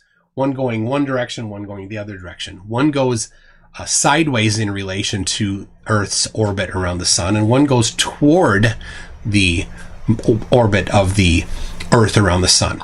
Now, if you think about sitting on a boat, and at the front of the boat, you can see the waves moving forward off the front of the boat. And they're compressed in relation to the boat. They're not moving away from the boat as quickly as the waves on the side of the boat. What? And definitely slower than the waves on the back of the boat. That's what they were testing for. They thought that the light traveled through this medium and it would go slower forward, and that they could measure it. Measuring linear speed. Now, on a boat, you can do a similar thing. You could just drop a prop. Dude, he doesn't even understand the test. I don't think so. Oh my God. No way he just said what? The light going perpendicular to the motion was going to be behind the other one, thus have to travel further because it's moving away from the Earth. He just said it opposite. How long has he been doing this? Yeah, I don't know. You don't get it. How fast it moves. You go faster, it moves faster. You go slower, it moves slower. Turns out that is not how light works. No, not turns out. Just this is the way they had to explain it away. So Einstein was saying that it's not possible using that type of experiment to measure the movement of the Earth around the sun. But there are distinctions that are very important here, because he was not talking about the daily rotation of the Earth. How do you know that? On its axis. Because Einstein knew, because more than 50 years prior, the Foucault pendulum had measured Earth's daily rotation. Oh my goodness. And there's other ways to do that. Of course, that is other ways? On the Earth, so it's terrestrial, but though that one isn't optical. So it's important to keep in mind. Dude, this is what I'm saying, bro. It's like he not started the video by saying flat earthers love to tell us what Einstein was really thinking. And then he proceeds to do that the entire video, make up what he must have really meant. And how is right, like I know the script so well that I already reviewed this whole video before you played it, right? When I'm like, they try to distinguish between orbit and rotation, even though obviously they're tied together in a package deal. You can't separate them. And he says at rest, and he obviously doesn't mean at rest but rotating. So it's like the way I know that this video is going to say that is because I cornered them down on every point, and I know the best that they have. And so thus they will just have to repeat it no matter how many times you expose it. And am I mistaken in what optical means? Because optical means it has to be from light, or is it just observing, which is light? Well, I mean, yeah. I mean, how can you observe anything without light, right? So, right. Yeah, but just saying that basically using any optical experiment, you can't do it, even though they previously thought you could, right? By doing like actually measuring it with interferometry. So, and I'm trying to remember where was this page? Where was that page that he was reading from? Where he says, "Was this one here?" No, the other one. Where's that? Where does he get this from? Special and general relativity. Relativity, the special and general theory. Okay. Yeah. I wanted to see that because in here again, talking about out of context. If you read somewhere around this, he explains. We refer to the yearly movement. We're not talking about any kind of proof here of the fixed stars resulting from the motion of the Earth around the sun, aberration, and to the influence of the radio decay reaching us from that. It's elsewhere in that paper, so I'll look it up right now. But let's continue from where he says the effects indicated, and he says that we refer to these motions, and that like basically it's an inference. That's it. Yeah, that's why he literally goes on to explain. Doesn't that, he say it's like not proof? Doesn't he like flat out say that or something close to it? That it's I gotta remember what it says exactly. Yeah, that it's like assumptive, basically, like that it's inference. Like I'll read it right now and find it. Yeah, I forgot where that part is, but if you could read right around that. All right, we'll continue. We're more than halfway, guys. Don't worry. So it's important to keep in mind that Einstein had a distinction between daily rotation on its axis of the Earth and annual orbit of the Earth around the sun.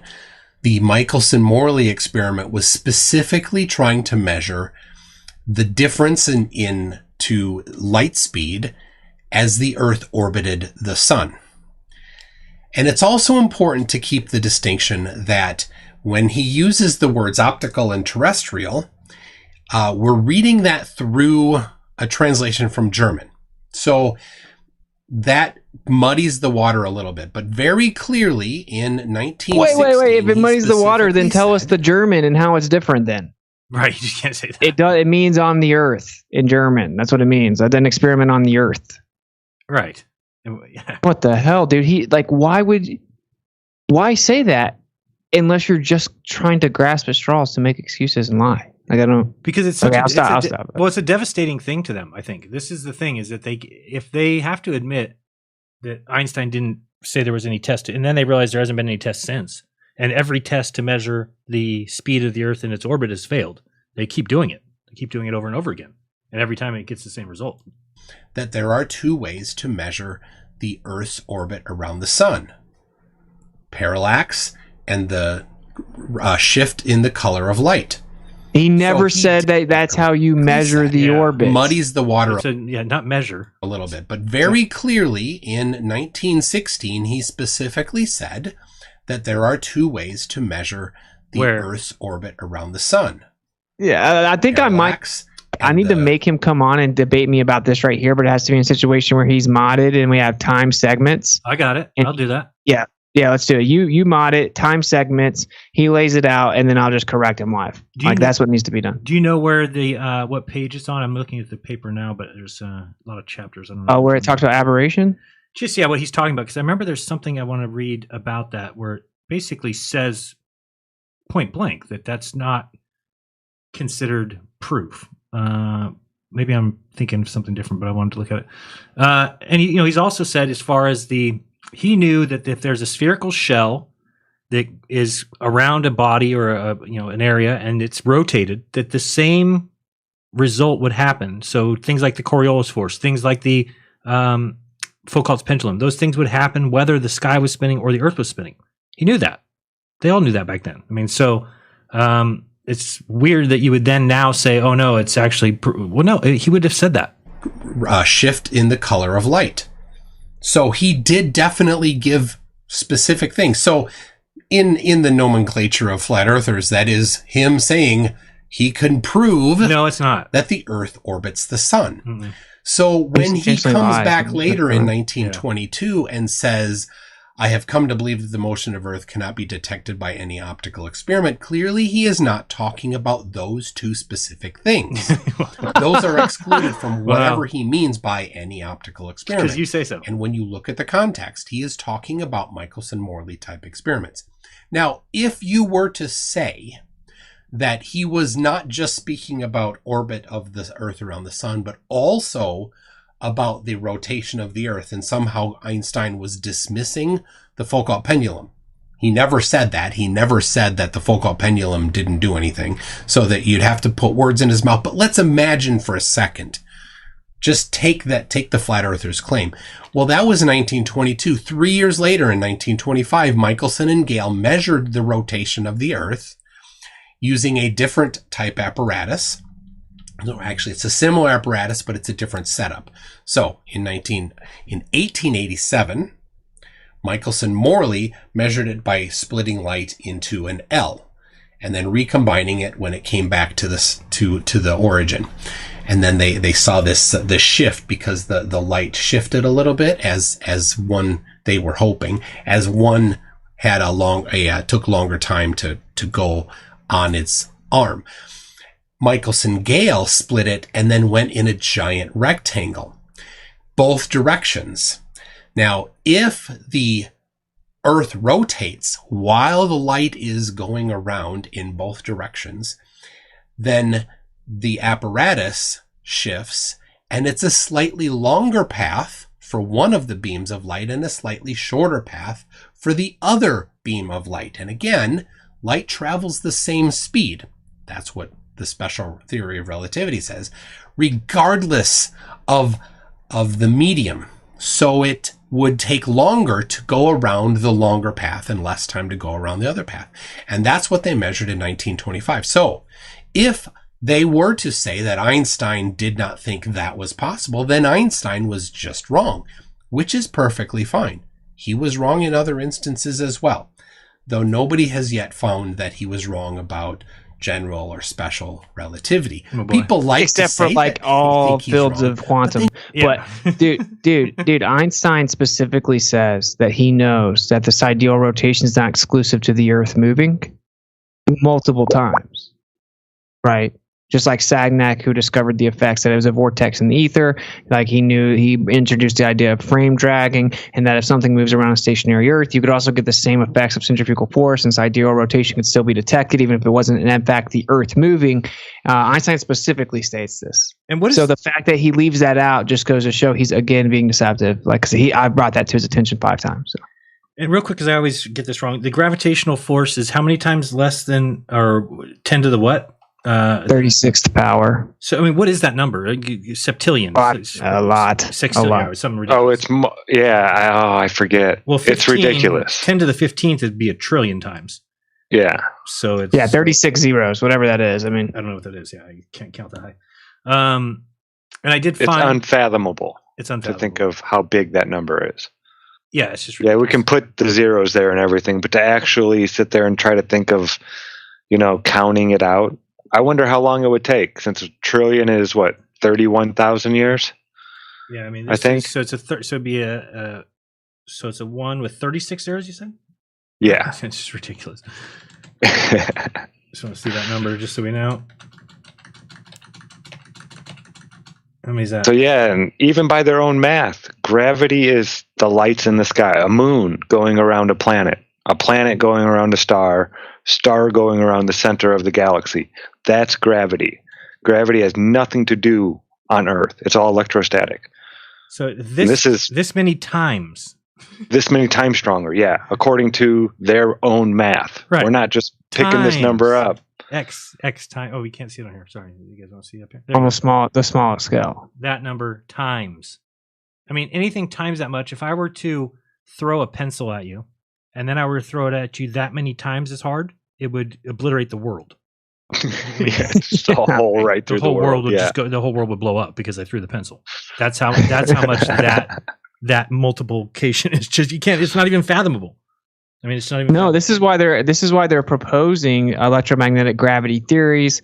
That's why they ended up moving to the electroweak theory, saying like, oh, actually, the weak force is electrostatic and everything is intrinsically electromagnetic. They're trying to unify all the forces. They're trying to say that gravity is actually electromagnetic, and then they're trying to say dark energy is basically the repulsion version of gravity within this like whatever background they want to act like is or isn't there, because they know that all interactions have a fundamental physical constant of elementary charge, even in their own paradigm, which means that every little particle they name, boson, quark, lepton, all these nonsense names they come up with, right? They all have charge, an elementary charge. So that means the fundamental physical constant of everything is charge. It's electric. And they know this, and that's why they're proposing new theories to replace it. The reason that they can't replace it is because of Michelson-Morley. If they replace it and they invoke a substantive background, it debunks heliocentrism, and that's why it just stays here. Even though everyone knows relativity is wrong, no one can come up with a better unfalsifiable theory to save heliocentrism than that. That's the actual truth. So long story short, like they know the only way to explain this stuff is to invoke a unified theory under electromagnetism, but they can't do that, right? Because it has serious philosophical implications. And so I'm confused about when he talks about stellar aberration, because isn't stellar aberration what Airy's failure is? It's the no, angle stellar aberration is when a star moves 0.02 whatever radians or whatever, the real tiny amount. James Bradley, I think it was. Wait, isn't that you parallax? taught me this, Jeran, years ago. But isn't that parallax? No, stellar aberration is when stars move forward compared to other stars, so it is kind of parallax, but they reset themselves every 4 years. So they'll move forward 0.02, 0.02, 0.02 year after year, but then they jump back 0.08 and reset themselves to the original point that they started at. Why do you think they do that? I don't know. And it's never this all. It's not like all the stars do that. Different stars do it at different times in different parts of the sky. Like sets of stars do it at certain times. It's crazy. And they just kind of hand wave dismiss this. I'm trying to think. I remember when you brought this up, NASA changed it like a month after you did the video. They took down that website. They took down the whole James Bradley on the NASA website. It used to have a big, because I was watching when you went through it. And I was like, oh my goodness. And I went and showed people this, and then all of a sudden it was gone when I went to go show people. So right now you can watch it on Stellarium. So what I'm doing is I'm just going to be moving the year ahead, okay? So we're looking at Capella and these stars, and we're at, you can't see it's down here. It's, like maybe I can shrink this up a little bit. Let me see. Pull this out and move it up here. Oops, where's the top of this? Now can you see, hold on, let me fix this just so we can get it a little more on the screen. All right, now you can see the date and time here. So we're just looking at these stars, and we're just going to be kicking this ahead a year at a time. So you'll see now we went a year ahead, and these shifted, but now they shift back. Shift forward, shift forward, shift forward, shift back. Shift forward, shift forward, shift forward, shift back. So again, they're saying this, and they're calling this some sort of proof of something, but all it is that the stars kind of advance, and then they reset every, looks like 4 years. 4. 1, 2, 3, 4. 1, 2, 3, 4. So, and when they reset, they don't mark those as movements.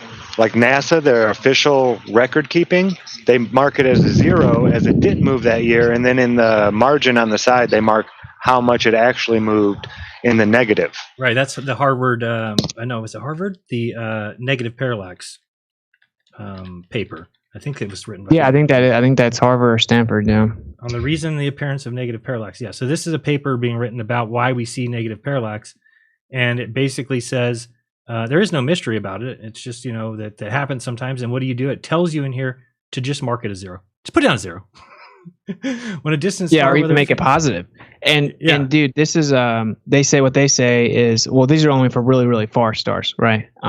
But you still make up all kinds of distance claim based on it. So it seems pretty important to me. And actually, I have a quote somewhere from like a well-respected observatory source that says, in the best conditions, the best observatory optics that we have in existence can almost never attain resolution below an arc second. Yeah, I wouldn't think so. And normally it's 2 or 3, and that really just looks like a little blob of dancing light with the best equipment we have.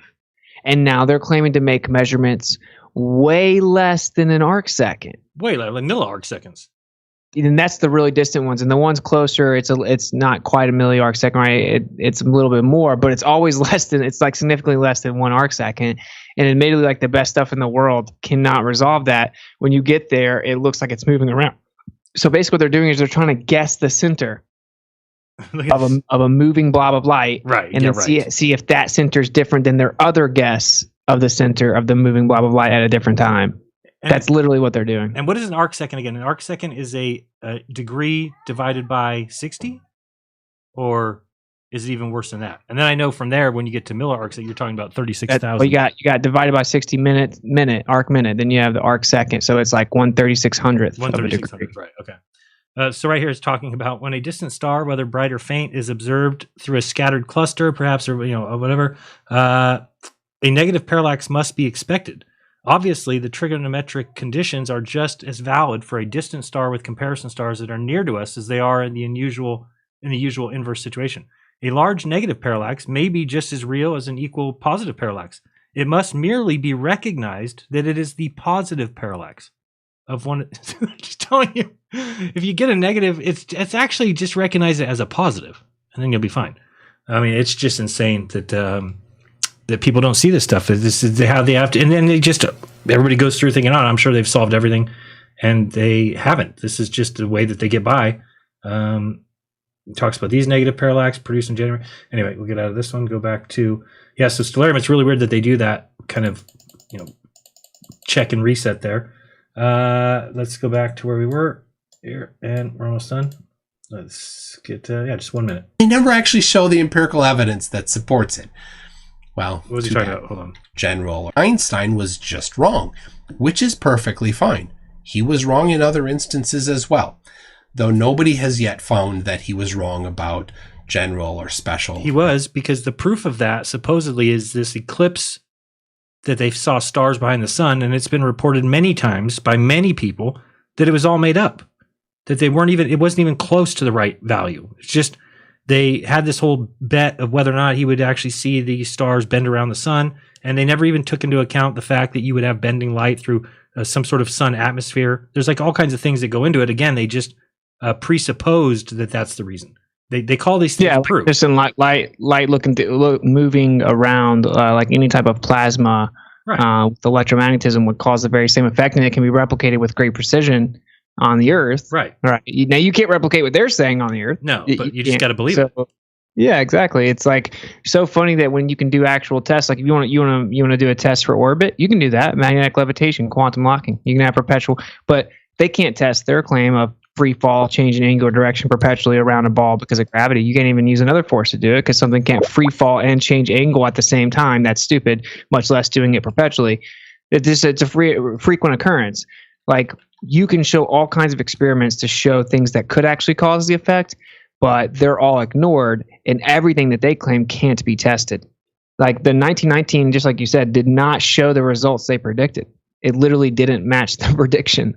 So why is it revered as some like proof of relativity? I don't know. And I'm going to give you guys this link to Space Audits. Did a couple good videos. I didn't see he did 2 more. He did one 3 days ago. He keeps doing these ones, but the one that I liked was Space Audits 9 was how math became a reality. If you just listen to that video, and I don't think it's about 3 hours, 2.5 hours, 2:45. Dude, he body bags relativity, dude. Dude, he does so good. He does so good. People need to check that out. Because I got a lot of my thoughts on from when I see what these other guys were saying. They love to tell us the story that it was just verified, and then you've got McToon saying nobody else has disproven it. When everybody back then was like going on there, having to put their careers on the line to say no, this isn't true, this isn't right. Let's continue. Oh, it's been disproven a million ways now, though, right? Like, I mean, it's been proven wrong on the cosmological scale and on the quantum scale. I still can't even explain the perihelion shift of Mercury. You don't have to prove something wrong that hasn't been proven. Like stupid, like prove Santa Claus doesn't exist, bro. Prove that unicorns don't exist. Because I have a theory that unicorns exist, right? They do. They're everywhere. But every time you go look for them, they're invisible. So can you prove that unicorns don't exist? Until you can falsify that unicorns exist, they do exist because my theory says they exist and that they're invisible. It's so stupid. That's like sounds like bullshit. Such remedial logic. Let's get through this last minute here. Activity. People like to say that they think he's wrong, but they never actually show the empirical evidence that supports it. That's what I just gave you the link to. Too bad. You kind of have to do that. What? So I think that it's very, very important that the flat earthers who make these claims be called out on this because they are blatantly lying. Jesus. Einstein specifically gave 2 things that he said, using their word, proved he didn't say that. of the Earth around the sun. Now, they may disagree with it and they may try to debunk it, but that is a separate point than him saying that he can prove it. He didn't say that. Where did he say that? Specific debunk that they try to do or the rejection that they do, that's a different topic. I'll cover in another video. Make sure you subscribe so that you can watch it I do that. But flat earthers then also, the second part that's really super important is they constantly misquote Einstein by leaving off the last part of the sentence and then putting words in his mouth. I'll read it again. That's not misquoting. Comma, though the earth is revolving around the sun. Now, that wasn't just him saying that out of blind faith. He gave 2 specific experiments. No context was changed. Dude, by the way, what it actually says, because I found it. Who? You let him finish, I guess. That's 2 seconds. Let's see. Who would believe that a flat earther would lie, right? We don't just say gotta lie to Fleur for no reason. It's just such projection, too. He literally lied the entire... a liar who isn't lying, you are a liar.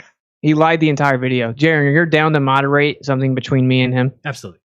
Because I don't want to talk to him ever again unless it's moderated. Because what's happened is I've known his tactics so well now that he has to censor me or it's really bad for him. So we need to just have time segments and maybe like open discussion at the end or something. And specifically about this, specifically about Einstein, relativity, Michelson-Morley, right? Like just specifically about what he actually said.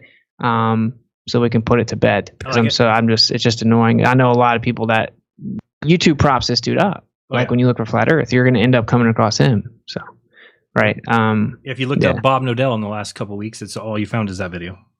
Yeah, it's disgusting. But just read right here where he says, we refer to the yearly, and so, right, okay. Thus, all facts of experience which support the electromagnetic theory also support the theory of relativity. As being of particular importance, I mention here the fact that the theory of relativity enables us to predict the effects produced on the light reaching us from the fixed stars. So, assuming that they're fixed, obviously, these results are obtained in an exceedingly simple manner, and the effects indicated which are due to the relative motion of the Earth with reference to those fixed stars. We refer to the yearly movement of the apparent position of the fixed stars resulting from the motion of the Earth around the Sun, aberration, and to the influence of the radial components of the relative motions of the fixed stars with respect to the Earth on the color of the light reaching us from them. The latter effect manifests itself in a slight displacement of the spectral lines of the light transmitted to us from a fixed star as compared with the position of the same spectral lines when they are produced by a terrestrial source of light. Yeah, it's a different medium, man. You're so brilliant. Anyway, the experimental arguments in favor of the Maxwell-Lorentz theory, which are at the same time arguments in favor of the theory of relativity, are too numerous to be set forth here. Oh, that's convenient. In reality, they limit the theoretical possibilities to such an extent that no other theory than that of Maxwell and Lorentz has been able to hold its own when tested by experience. But there are two classes of experimental facts hereto, I don't know how to say that, obtained, which can be represented in the Maxwell-Lorentz theory only by the introduction of an auxiliary hypothesis. An auxiliary hypothesis is one which requires additional assumption. That's what that means. It requires an additional assumption or presupposed proposition that's added to the phenomena or explanation and must be assumed in order to explain it. That's what auxiliary hypothesis means. So, which in itself, i.e., without making use of the theory of relativity, appears extraneous. So, it's very clear. It just says it's an indication, assuming that they're at a fixed reference frame, that the stars are in a fixed position, that you would explain this by the motion of the Earth in relation to that fixed system. It literally says, like, point blank, that just you're making the assumption that the stars are fixed, and that this would equal Maxwell and Lorentz, and that the theory only by the introduction of an auxiliary hypothesis, which means again a hypothesis that requires like additional assumption. Okay, so that's the part where he's clearly saying, like, yeah, you can look at these and interpret them as if this is a cause based on the motion of the Earth via auxiliary hypothesis, meaning like the additional presuppositions and assumptions required to interpret it that way to make the theory work. So, I mean, whatever, to me that seems point blank. He's saying later that this isn't proof by saying that no terrestrial experiment can actually detect the motion of the Earth around the sun. It requires you looking at the sky and assuming it's there. And if he knew this was just good enough, why would he ever even be trying to detect it in the first place? So, I know that was a lot, but anyway. No, it's good. I think we need to get it out there. I'm reading this paper now I don't know, it's this article I was looking up if Einstein ever mentioned the Foucault's pendulum anywhere, but I do see here this guy's talking about experimental proof versus demonstrations, and he's saying that talking about the Soviet Union was calling a museum, not a church. They'd hung a huge Foucault pendulum from the dome right in the center. There was a certain violence in the way the pendulum cut across the delicate lines of architecture. A lady in an official suit lectured squadrons of little children about the experiment. She explained how the pendulum holds its path while Earth itself turns underneath it, how the pendulum only seems to move. The Foucault's pendulum is a dramatic demonstration of Newtonian mechanics, but this wasn't science. This is not a so subtle propaganda lesson for kids. It was a sidewise way to tell them that life begins and ends in a scientific mechanics of our being, and that the state is somehow the bedfellow of science. Many fancy experiments confirm what we already know. For example, a Stanford group has created an experiment to check tiny charges in the direction of the axes of 4 gyroscopes. Now, there are many reasons for doing this experiment. Fortunately, when you get to the fine print, you learn that there are aspects of relativity theory that are still very incomplete. But what the public hears is that the experiment will prove Einstein's theory. And many people are oddly content with that notion that we're trying to verify something we already know is essentially true. So we're back to the Foucault's pendulum experiment, which is no experiment at all. What it is a demonstration. Experiments sometimes do reveal things dramatically. In the early 19th century, French physicist Poisson attacked Fresnel's theory of light. If Fresnel was right, he said you'd see a spot of light under certain conditions right in the middle of the shadow cast by a disk. and that was silly. Then Fresnel did the experiment, and the white spot appeared. It surprised him as much as it did Poisson. Experiments serve many purposes. We do have to look at nature before we can form theories to describe it, and no theory will stand up to even one counterexample. Example, in 1887, Michelson-Morley was meant to show how fast light traveled in the ether, which supposedly filled space. The experiment actually demolished the ether theory when it gave the wrong kind of result. Once we're confident about a theory, experiments do start looking like propaganda. We do many experiments to sell our ideas to people. That's an important part of the business of science. This guy's describing it like that's okay. I thought he was like against it. He's like, no, that's what we should do. We should just because again, this is like leaving cookies out for children at Christmas, right? If you do that, then the children find the cookie bits and they're like, oh, Santa's real. I've got all this evidence of it. So to me, they just put all this evidence out there for people to quote unquote stumble upon, and then go on selling it. But there's not even mainstream people, I don't think, ever considered Foucault's pendulum. I think if you looked up, is it proof? I don't even think science would say it is. I think it's just popular science that says it is, right? So these websites, space.com, stuff like that. Yeah, I mean, they just write very catchy phrases and stuff. Right. So that's what time are we at? 2:14. That's what I want to talk about as far as he goes. I mean, if there's anything else you want to add to that, Austin? Yeah, I mean, I think this is going to be the general theme of my show, is I'm going to kind of break down some of this, but yeah, it's pretty simple overall. It's like the test showed that the Earth is not moving, and they changed all physics. It doesn't matter what anyone says about it. And now that confinement has created all kinds of problems in physics, and now we can't explain a whole lot of things because of this assumption. And I think that the big part that I want to break down to people that I think is super important is the difference in Newtonian and Einsteinian. So for like a minute, I'm going to explain this real fast. So like, when Einstein first went to the Astronomical Royal Society trying to propose relativity, he got laughed out of the room. Like anyone that dared question like the Newtonian framework or an ether or an absolute frame was considered insane. Everything has to move in relation to an absolute. Anyway, so the fundamental difference people should wrap their mind around is a lot of the bars will tell you that there's no difference in Einsteinian and Newtonian mechanics, and that Einsteinian math breaks down to Newtonian mechanics. He didn't supersede it. He didn't replace it. It's the same thing. This is incorrect. And for many reasons, right? But one of them being that Newtonian mechanics says that the space is a fixed reference frame. It's a fixed absolute reference frame. So there's fixed space, background of space, and then Einstein says there is no fixed background of space. These are different. And then, an object will continue in motion unless another force exerted on it changes that, right? So Newton's laws of motion. So if I drop something straight down, according to Newton, it's just going to go straight down unless another force acts on it to make it change direction, i.e. to go in orbit, a force must act directly on the object that's in free fall, changing its direction, removing it from free fall to keep it moving in a different direction.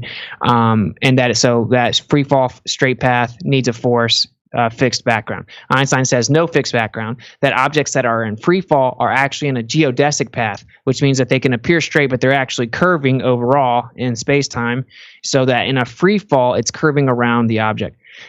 These are fundamentally different, which means they cannot coexist. They're not the same thing, anything like that. And this is shown by the fact that they have different predictions for Mercury's perihelion shift. So long story short, this all came about because they had to explain Michelson-Morley, and he changed everything. That really straight lines will appear straight, but they're actually curved in space-time. That it'll look like the sky is a fixed background, but actually there is no such thing as a fixed background. That many things will appear to be at rest, but actually there's no such thing as rest, and everything in the universe is moving. That time is the fourth dimension. He added an entire dimension to reality in his theory of physics, and time is the fourth dimension. That time can physically expand and slow down, and that objects in motion contract and get smaller or shrink in the direction of motion. These are all the things that he added to save the heliocentric model. And since then, no one's been able to verify length contraction, directly detect it, even explain the mechanism for it. And it's just cleaned onto because they have to. And what Einstein brought in was this magic wand where you can transform everything through his transforms. You can make it work in relativity even when it shows the Earth's not moving. So, basically, in conclusion, Einstein says it best himself when he says that he came across the experiment. He said, but when I was a student, I saw that experiments of this kind had already been made, in particular by your compatriot Michelson. He proved that one does not notice anything on Earth that it moves, but that everything takes place on Earth as if the Earth is in a state of rest. There's no way around it. That's point blank. Relativity says, yeah, it's going to always look like it's at rest. You try to do an experiment to test it. It's going to show that the Earth's at rest. Everything's going to show you the Earth's stationary, but actually it's just an illusion and it's moving. And so when he says that everything occurs on the Earth as if the Earth is at rest, he means at rest. He doesn't mean at rest while tilted, wobbling, spinning, right? He means at rest. So that's the official explanation of the heliocentric model to this day, is that it'll always appear like the Earth's at rest no matter what you do from the Earth, but it's actually just an illusion and the universe is playing a trick on you. And that's what's needed to explain the assumption that the Earth's flying through space. So. What's that? Mm-hmm. Very well said. Any comments, Kyle or Zach? Zachary? No, I think Austin just nailed it. And to try to add anything to it would just be, too much icing on the cake. I agree. Agree. Anything else that's come up? I pointed out hilarious things that they are claiming, that craft that crashed at the moon, supposedly. Did you guys see wasn't that Japan? Yes, I believe so. But that, even the picture that they show doesn't seem to work. At least I can't figure it out. I don't understand how you can have a full Earth behind there and then the craft is above the moon that's in light, which just doesn't make sense to me. But again, I could be wrong about that. I just don't get it. And then I did some other stuff that they just rovers on Mars. I think it's such a joke. Another thing I don't get. So with a telescope, we can see, I'm assuming they would say as far as possible, right? So a telescope can see technically some, which is another funny thing. Do you know that they actually say that we can see some like 47 billion light years away? If you look up, oh my goodness, what's the far, which is longer than the universe has been around, they say. So, they say that the edge of the visible universe is 46 billion light years. Wait, so do they realize how dumb that is? Like, this is how dumb, so the light took 46 billion light years to get to our eyes, but the universe has only been existing for 14 billion years? It's just, I don't even know. Yeah, it makes perfect sense. It's literal retardation. It's because they say that it's actually expanding faster than the speed of light. So what does that mean, though? That there's more time added on to how did the light take that long to get here if there's not been that amount of time? Yeah, this is one of the paradoxes. They claim that the universe is expanding faster than the speed of light, but that it's okay because there's no information, or I don't even know. I mean, that the speed of light is just a limit of the exchange of information, and the expansion is faster than the speed of light, but that's okay. I don't know. I don't even know how you can claim that everything expanded in all directions from a singularity and there not be a center to the universe. So I don't understand any of their. Yeah, it's so funny because if you ask them, you know what the answer is? If I asked you, where did the Big Bang take place? Like, where in the sky did the Big Bang take place? Do you know where? Everywhere. That's the right answer. That is the But answer. It was a singularity, though. Everywhere. What? Everywhere? I don't get it. Yeah, everywhere. It just took place everywhere. Yeah, everywhere, but it was a single point. Like, if you don't get it, it's because it's too profound. Yeah, it's too much for you. You're too simple. I just looked up what's the farthest we can see without a telescope, and it's let me see, 848, 0.00000000000. That's a 1 million billion trillion 97 quadrillion miles. I can believe that. You believe that? Wow. It's awesome. Without a telescope. Now, here's what I was going to say that I don't get. So with a telescope, and I've had one, and I looked at Saturn. I don't remember seeing any of the moons, but I'm not going to say that you can't see Saturn's moons. Let's say that you can see a couple of them. There's supposed to be 67. How could it be that we have telescopes that can't see moons around Saturn, but can see stars quadrillions of miles away? It doesn't fit to me. Like, if we can see that, they're going to say that the light's different, that the amount of light that reflects off the dusty luminosity, and of course, yeah. That's their excuse for everything. It's like you can basically see, forever as long as it's bright enough. Oh, of course. I mean, wouldn't they be able to? I don't know. I was going to say, wouldn't they be able to show that? Show me you shoot a laser in space; it should go all the way out to the moon from the ISS. Why not? What's going to stop the laser? They don't do that. Never done that ever. But we should just be able to see it go from the ISS to the moon, some 250,000 miles. But they never do these things. They don't even have a telescope on the ISS, which is insane. No telescope. Insanity. It's insanity. But there's a reason for all these things, right? If you start, we haven't seen them look out of the night side of the ISS or ever. They've never just looked out with a camera and just shown us the night side. Just any spacewalk, just get out there and do like the selfie cam and hey, look at this. And look at all these stars. 360 view. That'd be like a no-brainer, right? At least they quit doing the star trails because that was so laughable and ridiculous. That's so bad. Yeah, I can't believe they ever did that. I was like, clearly, it looks like a layer too. It's like just a layer overlap because it goes down through the horizon on accident sometimes. But yeah, just the physics of that doesn't make sense. How could you do a time lapse on ISS? On anything that's moving at all, you can't. Yeah, much less like going around the Earth in every 90 minutes. Yeah, just ridiculous. So I told people, I don't know if you'll be able to see this. Let me try and share my screen. I don't think we need sound, so it should be able to work if I don't share it with sound. And then I'll show everybody else. But I did this on my comedy show the other day. I just find it hilarious that start sharing. Which one do I want? This one? And you guys see my screen? And we're not echoing? Yeah, that would be us. Yeah. All right, cool. So this here is, these are actual pictures. This is what I want people to do. Like, take your family and say, let me show you pictures of Saturn from space. Like, these are supposed to be real. And it's so embarrassing that anybody that is in any way have an ounce of brain matter. That's supposed to be real. 100%. All these pictures are from their, I mean, look at these, like, drop a link. Oh, you can see worse than this. If you go to, like, these are supposed to be the rings. I mean, these are, look at this picture. This is the real rings around Saturn that are tiny little ice rocks that are flying in orbit of a planet that if one of them went offline and just kicked another little rock, the whole thing would be obliterated. Yeah. Whole thing. But they don't Oh know. my. Nope, they don't mention that. And if you go to, like, you can just type in Saturn Cassini and you'll get to the, let me show you these. Wait till you see these. It is so obviously, it's the first result you get. Go down here and go to, oops, wait, maybe that's not where it is. Where's the Cassini? Where's images? No, maybe this is the wrong spot. Oh, yeah, this one, Cassini. This one here. Yeah. So these images down, come on, where you at? Cassini, these are the moons. Images, there we go. So the fact that these are all supposed to be real, look at these images. These are supposed to be taken by a crowd. Like, look at this. Who in their right mind believes this?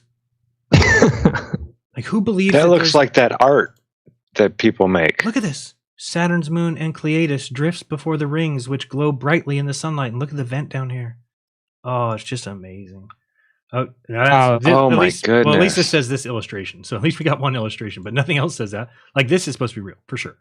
Tetras appears to be stuck to a Saturn's A and F ring from this perspective. Like, what? Does that moon have its own ring? What is that little tiny thing? What, tiny? Is that the outer ring? Is that like the outer ring? Yeah. I mean, the fact that people believe this, like adults, it's. I mean, look at this. It's just on July 29th, Cassini captured 5 of Saturn's moons in a single frame with its narrow angle camera. I mean, this is why I say the universe exists in a supercomputer. Because what this looks like to me is that you design some computer program that has the planet Saturn and all its moons and it does all its orbits, and then you can send a craft in the computer to take pictures and send back data, and the people who get it think that it's real. But I mean, look at this. This is not real. How does anybody believe that this looks like something out of Star Trek, like the old Star Trek? It's just, and it doesn't even look like that EVE online game. No, is pretty realistic. This looks faker than that. Even Universe Sandbox is more realistic than this. I mean, it's. Did you go down and see where it says they saw these rocks? I think that's their selling point. Yes, Saturn's rings. Rocks down there, dude. What the? These are supposed to be tons of little rocks in perfect orbit. It's like this perfect speed. It's what is going on? I mean, look at this. Saturn's moon Dione drifts before the planet's ring, seen here, almost edge on. Oh man, look at that. I mean, it looks so bad. It's got to be real, right? Look at this stuff. It's like, point this out to your family if they believe this stuff. I mean, look at this. Saturn's shadow sweeps across the rings in view of captured on November 5th, 2006. I mean, look at this. Dramatic Dione captured this striking view of Saturn's moon Dione on July 23rd. Oh, the glare on the window. What? In this image, NASA's Cassini seen Saturn and its rings through a haze of sun glaze on the camera's lens. This is just beautiful. The view of Saturn looks towards the planet's night side, lit by sunlight reflected from the rings. I mean, just look. And this is no different than, these are places we can't even go to try and see. So this is no different than back in the day, them drawing the pictures of Mars with like the pentagram on it. And they said there was all these, evidence of a civilization there and this and that. All these astronomers wrote about Mars and drew pictures of what it looked like. And none of it is like that now. Look at this video. I mean, if you don't believe this, then you have problems. Like, how do you not believe that that's real? McToon and Red's rhetoric. I mean, I can see where they're coming from. This looks so real. Look at the crafts going by the rings next to the ring, and then it goes by. I mean, to me, that's real. That would take Iru like 5 minutes to make. It's so bad. I mean, it's just, this is the kind of shit we're talking about. That nobody should believe this. I don't care how much you're in love with the ball Earth or how much you're in love with NASA. Like, you just need to be able to call out. Look at this. This is real plumes. I mean, give me a break. It's just so stupid. Saturn's C ring isn't uniformly bright. Thank you. They claim that. Well, they claim that one's an illustration, I think, and then this one says the illustration. Yeah, and a couple ones ago. Although only this is supposed to be real. They have videos too, dude. This is wild, dude. I've never done this. Yeah, it's fun. It's fun because it's just the videos I haven't. But I don't think like there's any. Go down a little bit. You're gonna see a video of where you're gonna start to go down. You'll see like there's like what's it called? Auroras over Saturn. This one here. Yeah, I played that. It's like, what is this? Look at these little things. They're like, look at. Yeah, so I guess that's got to be an illustration on the left, right? And then it's going to show you the real. What is going on? This is like a computer program made in 1960. I mean, it's so embarrassing because it's like we shouldn't be fighting. Like, we shouldn't be fighting against Globers. Like, they should see this and go, you know what? Those guys have a point. Maybe they're not right about the flat Earth. Maybe they're not right about the shape of the Earth, but they are right that that's fake as fuck. That's all I want. That's all I want. Yeah. Admit that. And they can't even go there. They have to stand up and say, no, that's real. Great scientists have gathered that data and they made these crafts that are out there forever. And just, I mean, I was talking about the Mars rover. That Curiosity rover was supposed to be there 2 years. It's now been there for like 13. It's magically cleans itself of dust. It still operates. Now they said they sent a software update. So to Voyager. Well, they sent a software update to the Curiosity rover, and it says so that it has less wear and tear on the wheels. How do you send a software update that's going to save the wheels? That's just so dumb. It's embarrassing to me. It's like, this is why I almost think, like, do we even have a chance to get out of this? Because if people believe that, they have no questioning. Look at this video. What is this supposed to be? This movie sequence of images is from the last dedicated observation of the Enceladus plume by NASA's Cassini. I mean, just embarrassing that somebody thinks this thing's out in space, taking these videos. That's their selling point. You've got to say, oh, it looks so bad. That's how you know it's real. Dude, not an ounce of me intuitively thinks any of this is real. I don't know. Like, I can't even find like any part of me that can think it's real. No, sometimes I might see something, right? Sometimes there might be something I'm like, nah, maybe. But this is like, what? No brainer. There's no part of this to me. He's like, well, that could be real. Look at the ravioli moon. I mean, it's supposed to be a picture. Oh my gosh, some of these, dude. Look at this. Oh, yeah, that looks like a 3D animation program. Yeah, it's just an animation program. It's so obvious. Why would we even have an argument about it? Why would we even need to discuss it? Like, that's where it's like, oh, I'll give up. If maybe this is what we do before we debate somebody. We say, look at this. Is this real or fake? If they say real, I don't want to debate them. What am I going to debate them with? I mean, they're just making shit up. It's like, look at this. And it says, these two images from NASA's Cassini spacecraft show how the spacecraft's perspective changed as it passed within 15,300 miles of Saturn's moon Pan. But isn't that like a devil? Pan? Yeah, Pan is a god and stuff. Yeah. This is what's so crazy, a god. But like, that's where Peter Pan comes from too. He plays this little weird instrument. But what's so funny is what happens is you're like, they'll say, this is just incredulity, right? Right. You just don't understand it. We're not saying this isn't true because I can't believe it. Like, we just don't believe it, right? The burden of proof lies on the party making the positive assertion. A shifting the burden of proof fallacy is where you try to put the burden on the party that challenges or denies the assertion being made. The assertion being made that people are in a vacuum of outer space and that these are pictures they took. Okay, we're denying that. We're challenging that. They look goofy. Like, we don't have a burden of proof. We're just like, can you not even tell that these look highly suspect? Because if not, Right. These are not moons. Like, look at this. You can even look at them. They're not. This is not real. This is done with a computer. There's nothing real about this. Farewell to Hyperion. It's just. We're talking to a bunch of people who don't believe you can prove that cats eat food. So what do you expect? True. Oh man. I mean, it's just Janus stands alone. Oh yeah. I mean, look at this. I mean, it's just, we have a craft that's out there cruising. Think of the stuff we can't do on Earth, and we just got a craft that's just cruising around Saturn, taking these pictures. And look at these. Oh man. Researchers think an optical illusion is responsible for most, but not all, of what appear to be individual jets on Saturn's moon. Some discrete jets are still required to explain Cassini's observation. I mean, there's an illusion going on. Dude, they got the Saturn streaming hexagon. It's like this neon picture thing, and like they're claiming it's real. They're claiming that's a real pictures put together. Where are you looking? You're in the videos? It's actually in the images, and it's called In Full View Saturn Streaming Hexagon, and it's like it looks like a neon painting. Yeah, you'll see it. It's just like it's like neon hexagon. It's like, and they like worship it. It's so weird. Dude, keep going. You gotta see this. This is tripping me out. They actually claim this is. Yeah, Saturn is huge in the occult. It takes 27 years, and they say, the first 27 years of your life, and then at 54, these are when big decisions come up in your life, and you make lifelong decisions at these certain times, and it's really weird how they get into it. But yeah, Saturn is a big thing in the occult. Just the timing of it alone. No. Couple more pages. Okay. It's so goofy, dude. But it sucks if you click on one, then it throws you back at the top. And then you have to scroll all the way down again. There. Which there. One? This one? See that? Click dude. That? Yeah. What? Dude, they claim that's real pictures. In colorful view from Saturn on DMT. The camera's not focused. The unique six-sided jet stream at Saturn's North Pole, known as the hexagon.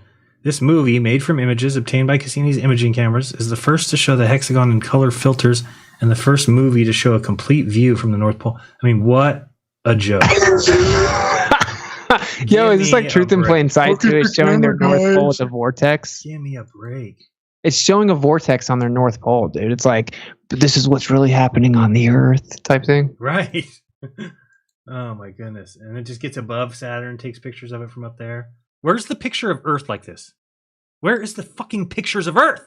If you're gonna show exactly. That's what I don't get either. Why wouldn't you just give us the same thing of the Earth? There's 7,000 pictures of Saturn, and there's none of the Earth. Oh my goodness! I mean, look at that. You would have so many angles and views of the Earth. We're over here, guys. In case you want to know, this is us. I think here. Oh no, sorry, this is here. There it is. Look at that from Saturn. Pale blue dot and all that stuff. The pale blue dot. Amazing work that they've done there. Yeah, I mean, after you saw them like put their hand on it and swear in the new NASA director, it's pretty much over now. Oh my goodness! Just for Carl Sagan's book. Yeah, it's officially. I mean, the next thing that needs to happen is Neil deGrasse and Bill Nye. These guys need to wear robes. That's the next step of the evolution of this religion. They need to start wearing robes and have like incense have to be carried in to leave it into the buildings and things. Pointy hats. Yeah, pointy hats. Boy, so funny. That's just embarrassing to me. It's none of this is anywhere near real. And anybody who wants to claim that it is, now we just challenge them. Show me where show me this data coming in. Where is this stuff coming in? I don't believe it for a second. And it's just sending these pictures back, high def pictures through space Wi-Fi. Like that's the other thing I was saying is like I can't even update my cell phone unless it's plugged into the Wi-Fi, right? I mean, plugged into the Ethernet. Yet they're just upgrading to the remote control car on Mars. Oh, I'm sure that super fast upload speeds. Oh man. And have you ever seen the videos of Jupiter's moons going around it with the shadow on the planet? Yeah. Yeah, the shadow. The shadows are funny. Yeah, I just don't know. I don't know. I can't imagine being in a state of mind where, like, looking at these, I'm like, oh my gosh, like, not a part of me thinks it looks real. Well, now imagine though that you hate God and that you have already fallen in love with science and you've given them everything. You've told everybody you're a science fan. You told everybody that you love this and it's all true, and you've laughed at people that think differently. And then you can start to see where you look at this and you're like, it better be true. No, it must be true, because otherwise it means everybody at NASA is lying, or, that they're so dumb they don't realize they're being lied to, which is what I think. Again, people say, well, they get data from satellite dishes. I'm like, I showed people like a dish and I said, look you don't know what data is coming from that dish to the inside of the building. How can you ever verify that, oh, this is certainly what the dish is receiving? It'd be so easy to fake somebody. So easy.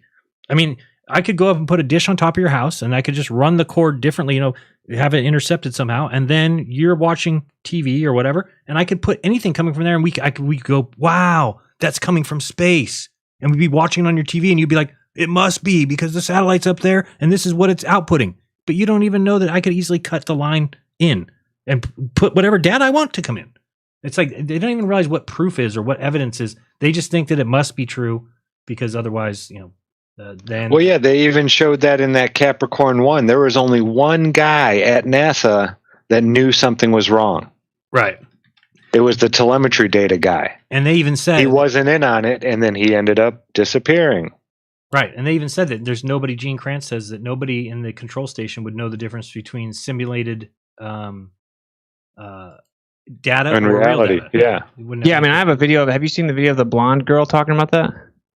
No, I don't think so. I've only seen him do it. Yeah, you should definitely see that. What were you talking about?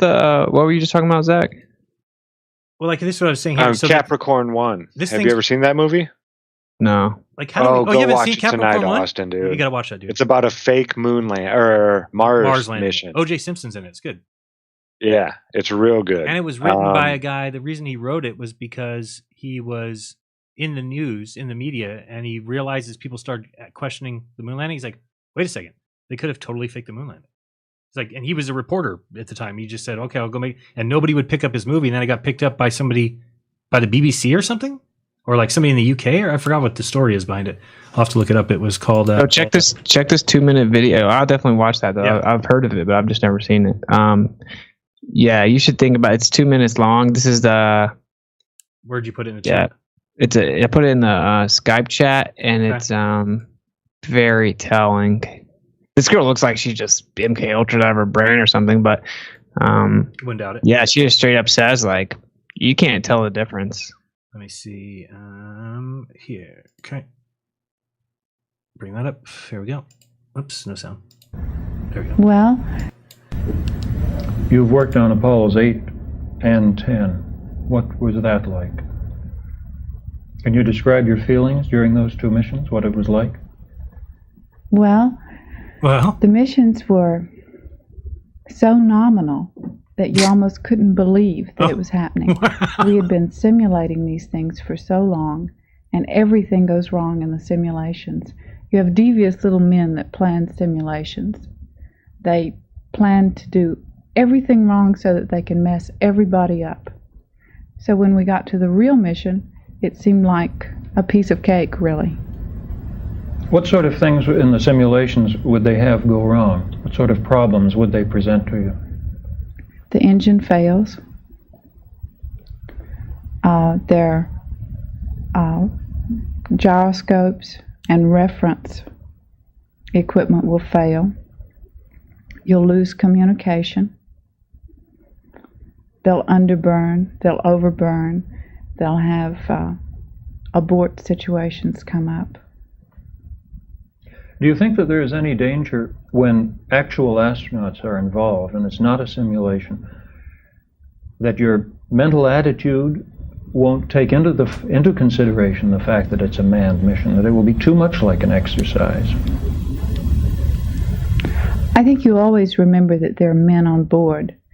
And even during simulations, it's not just an exercise.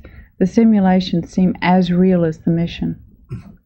We have men in simulations. They're in the simulator. They're not flying up to the moon. But we feel like they're real. How would you know the difference?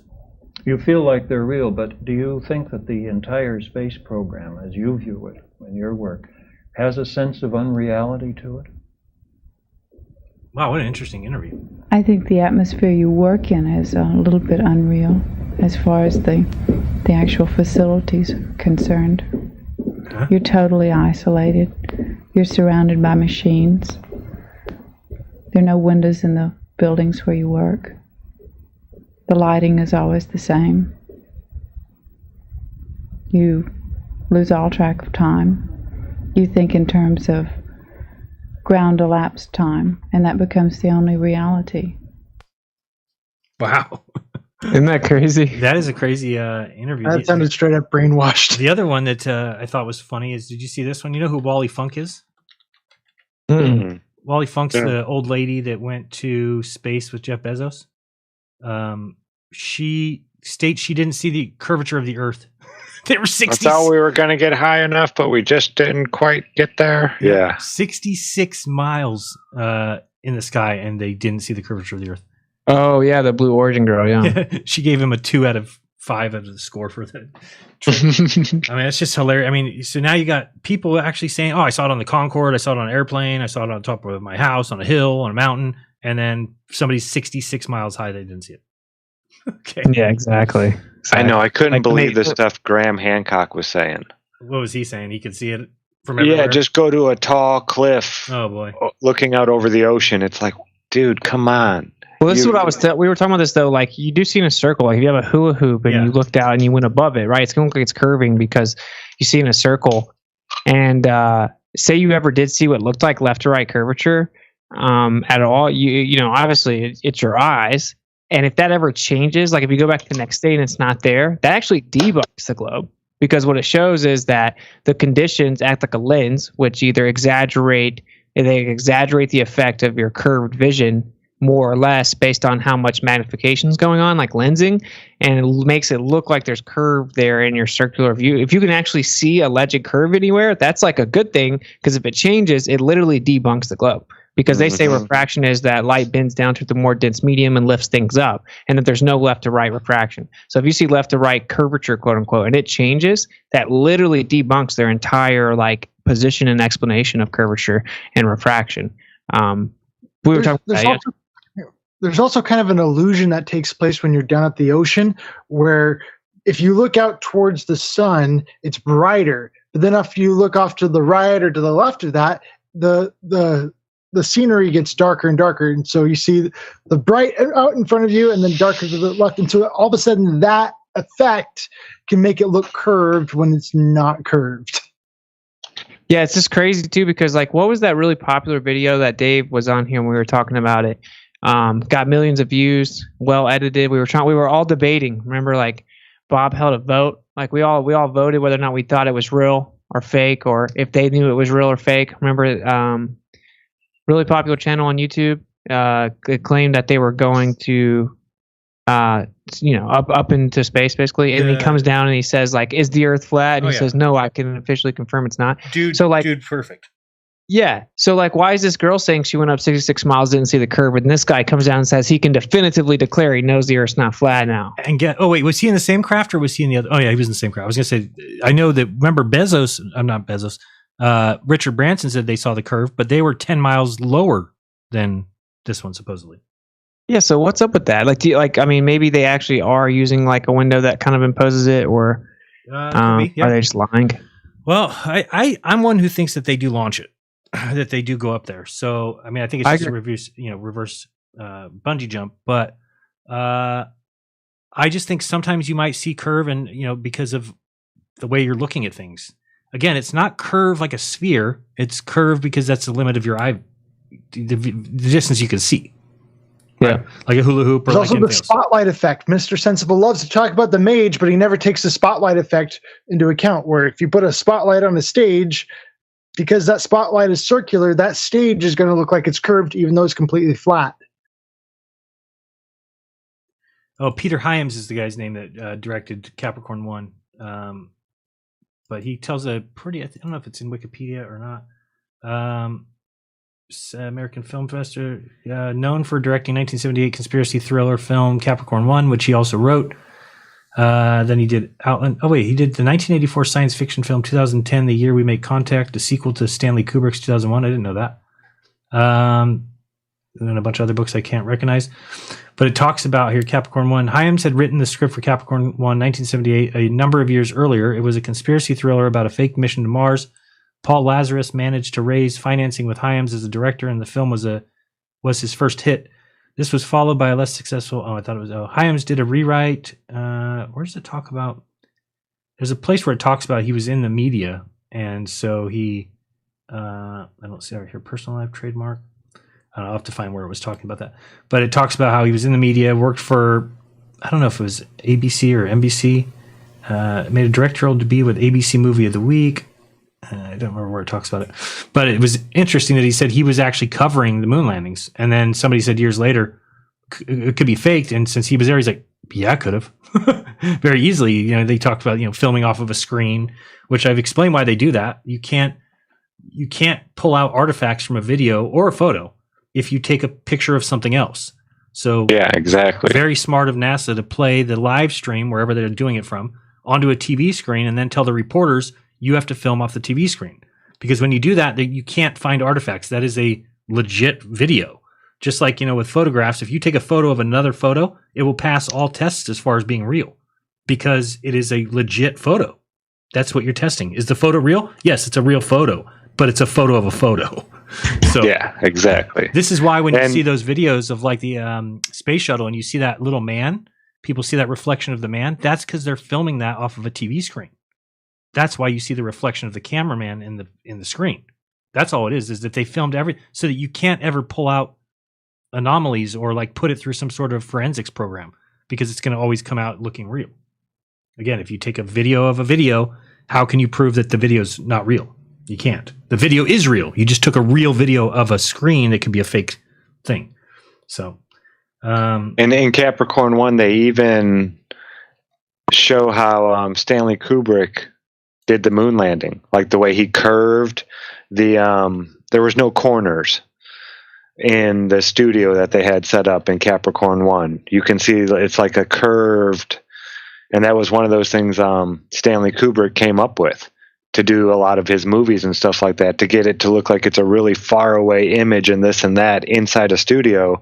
You just have it on a curved corner.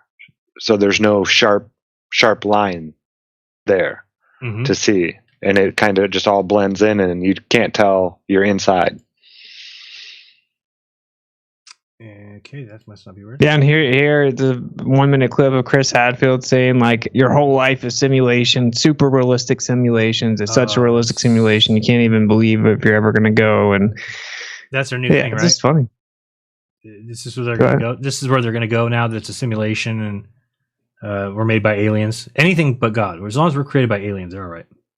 Well, I mean, like I'm saying, like to go to space. Chris Hadfield was talking about like training to go to space. Like your whole life's a simulation. Everything's a simulation. So when you really go, it's like you can't even fully wrap your mind around. Wait, is this the real thing? Or like, no, what is or what isn't simulation? It's funny because they talk like they're put in a room where they lose track of time and there are no windows and they just do the same thing over and over. And the only thing that they can tell it's different with the simulation and the real mission is that nothing goes wrong in the real mission. Right. So they run simulations with all these things that go wrong, and then they say they're really going and it all goes right. And they're like, oh, look, we went to space. Like it's like that's all they do. They admit they can't tell the difference. They say that they lose communication. They imitate what you see in the craft. So it's like, wow. I mean, what's really going on? I mean, how would they know if they went to space or not? I don't know. Because I'm on the fence as to whether or not all the astronauts are lying or if some really think they went to space when they didn't. Yeah, I don't know either, but I do think it's, I believe in hypnotism because I've seen it firsthand, but I know that there's only a certain amount of people that are hypnotizable. So I have no doubt that you could interview people for astronaut positions and only pick the ones that can be hypnotized. And maybe that's why these guys make mistakes sometimes, or they, the idea of like whether you can see stars in space or not, if they're not given the correct belief. I don't know. It's hard to say that they're all lying, but then again, I know that how hard is it to find a liar out of 100 people? Easy. It'd be easy out of 50 people, right? So if they're really selecting 1 out of 4,000, you just find the best liar. And it's that easy. Yeah, I mean, I asked that astronaut face to face if she sees stars in space. Oh, what'd she say? She said, yeah, of course. She said they look. You can't really tell a difference because I mean they're not much closer than they are on the Earth, right? She said the only difference is that they don't twinkle in space. They look exactly the same. Other than that. Did you ask her why Leroy Chow said you can't see stars on the day? Well, no. So I was like the NASA fan. Oh, that's right. You were the fan guy. Because I couldn't give it away for Justin, which I hate. which is like I wish I could have checked her. It's a really funny statement when they say they don't twinkle in space because there's no atmosphere, but they're supposed to be like space is supposed to be like infinite, right? And there's supposed to be a lot of like fields of gas. That's what stars are made out of. That's what galaxies are made out of, is just roaming gas just floating around there. And so there's going to be a lot of gas that comes between you and the stars, but that gas never makes any stars twinkle. What? Well, even more than that, like to say they look exactly the same on the Earth doesn't make any sense. You have no atmosphere obstructing it. It would look way different. It would look like you're swimming in the most clear sea of stars ever. It would look way different than seeing them from the Earth, right? So it's funny. And then I just had to let it go because I couldn't press her. Then I asked, oh yeah, I have another question. Like, do you guys test the vacuums? Are the spacesuits in a vacuum on the Earth? Do you guys have to like personally get in your spacesuit and like test the vacuum? And she said, yeah, of course. Yeah, you have to. I'm like, so you tested spacesuit in a vacuum? Because I wanted her to look me in the eyes and lie. And she said yes. And she says, oh, well, no, I didn't have to because on the missions I went, I didn't get out, do a spacewalk. I just stayed in there. And I'm like, oh, okay. Yeah, well, like, because the only videos I've ever seen, the guy's tongue like started boiling. And then she's like, yeah, well, you got to be careful. Obviously, if you have any little leak, then you may die. Oh, boy. So that's like, you could tell she has some scripted answers. I couldn't like press her, but I'm like, oh, so like every astronaut has to test their individual suit in vacuums multiple times, but we have no videos of them. And the one video showed their tongue boiling.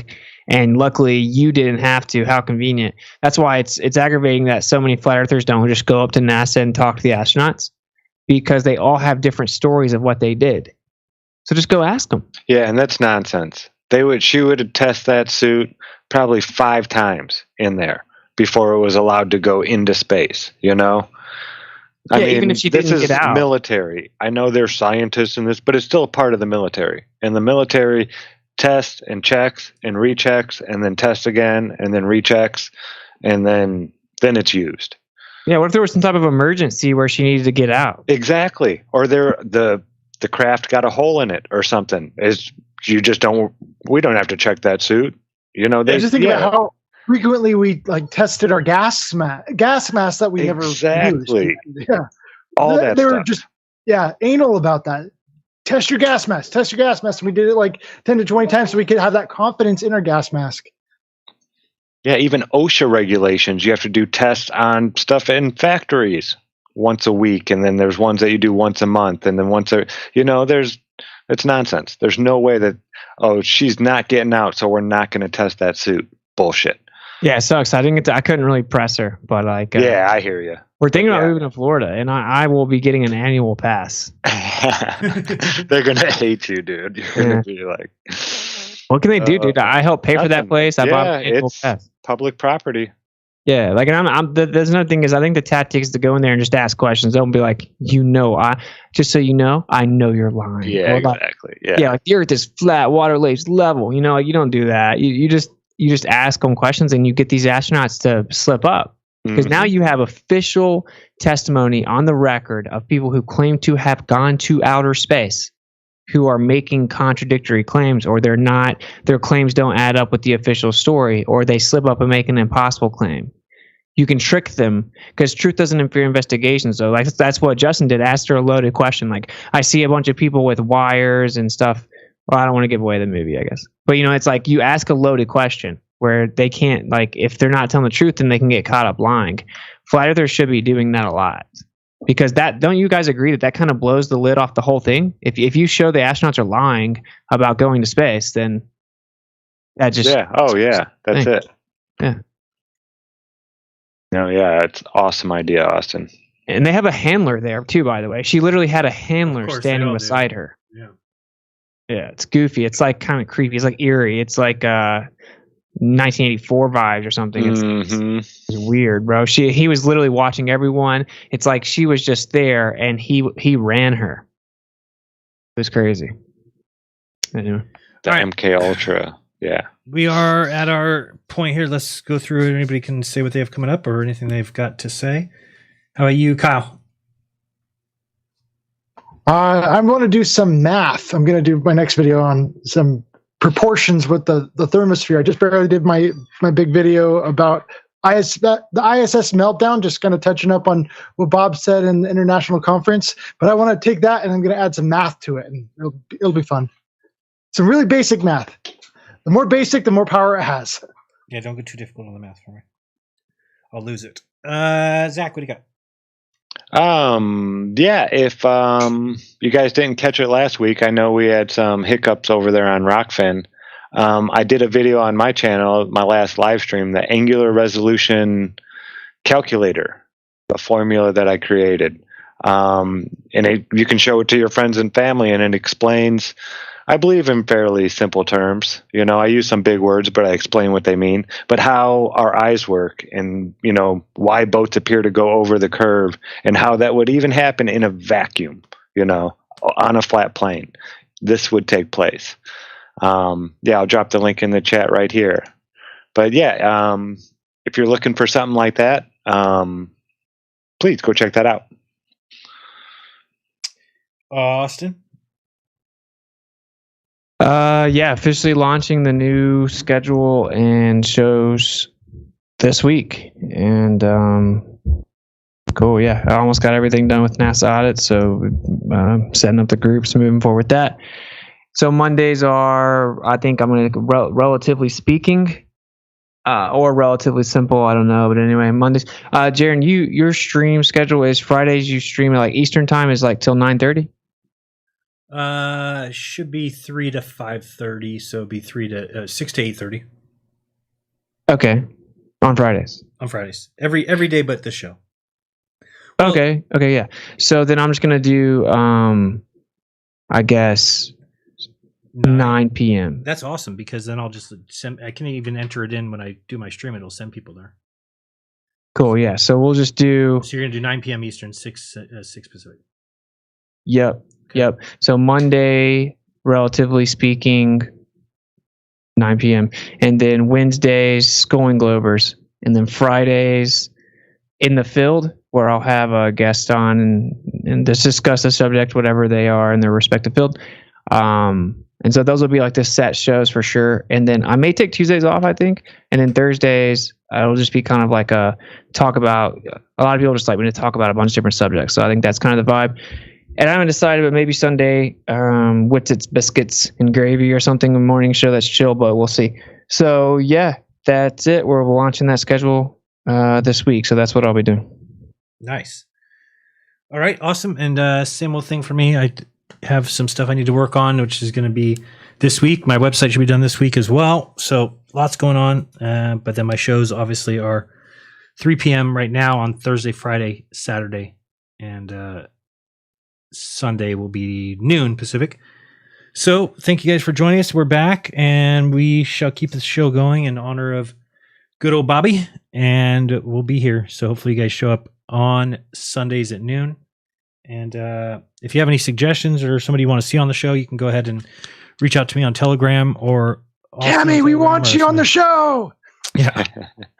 And yeah, so we'll do that whenever you guys can. So let me think. Anything else, guys? Final comments? I'm trying to think. Is there anything we need to point out that's going on? Flattoberfest, obviously October 21st. It in Vegas. I don't think tickets are for sale yet, but you can start Vegas, baby. off. Vegas, baby. I have a sound effect for that, but I'm trying to bring it up. Is there anything else? Anybody else have any kind of meetups or things that they know about that's coming up? I'm trying to think if there's anything. We have our summit, but that's not until June. Yeah, I can't think of anything. All right. I'm sure there is. I know Mark shared some. There's meetups around the country, but I know David had a meetup with, I think he said there was over 70 people that showed up. Oh, really? That many? I didn't know that. Yeah, I think it was either yesterday or the day before. Probably yesterday. Yeah. He said it was a huge turnout. It's awesome.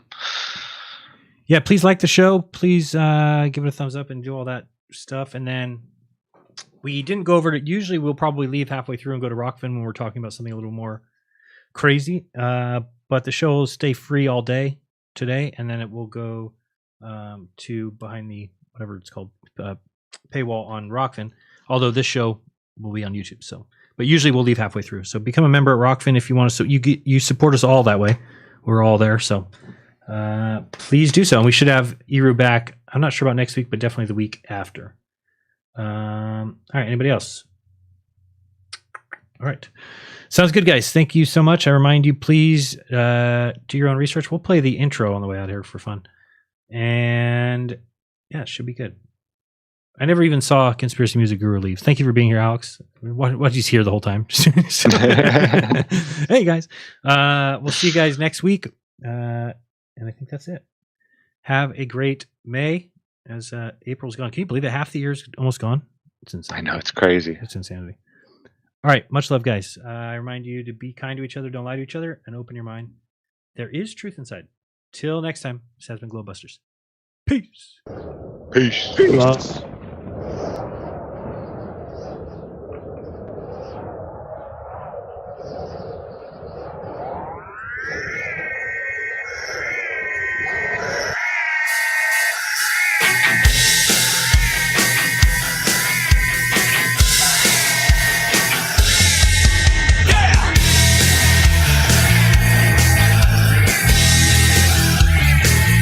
Something going on.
We accept the reality of the world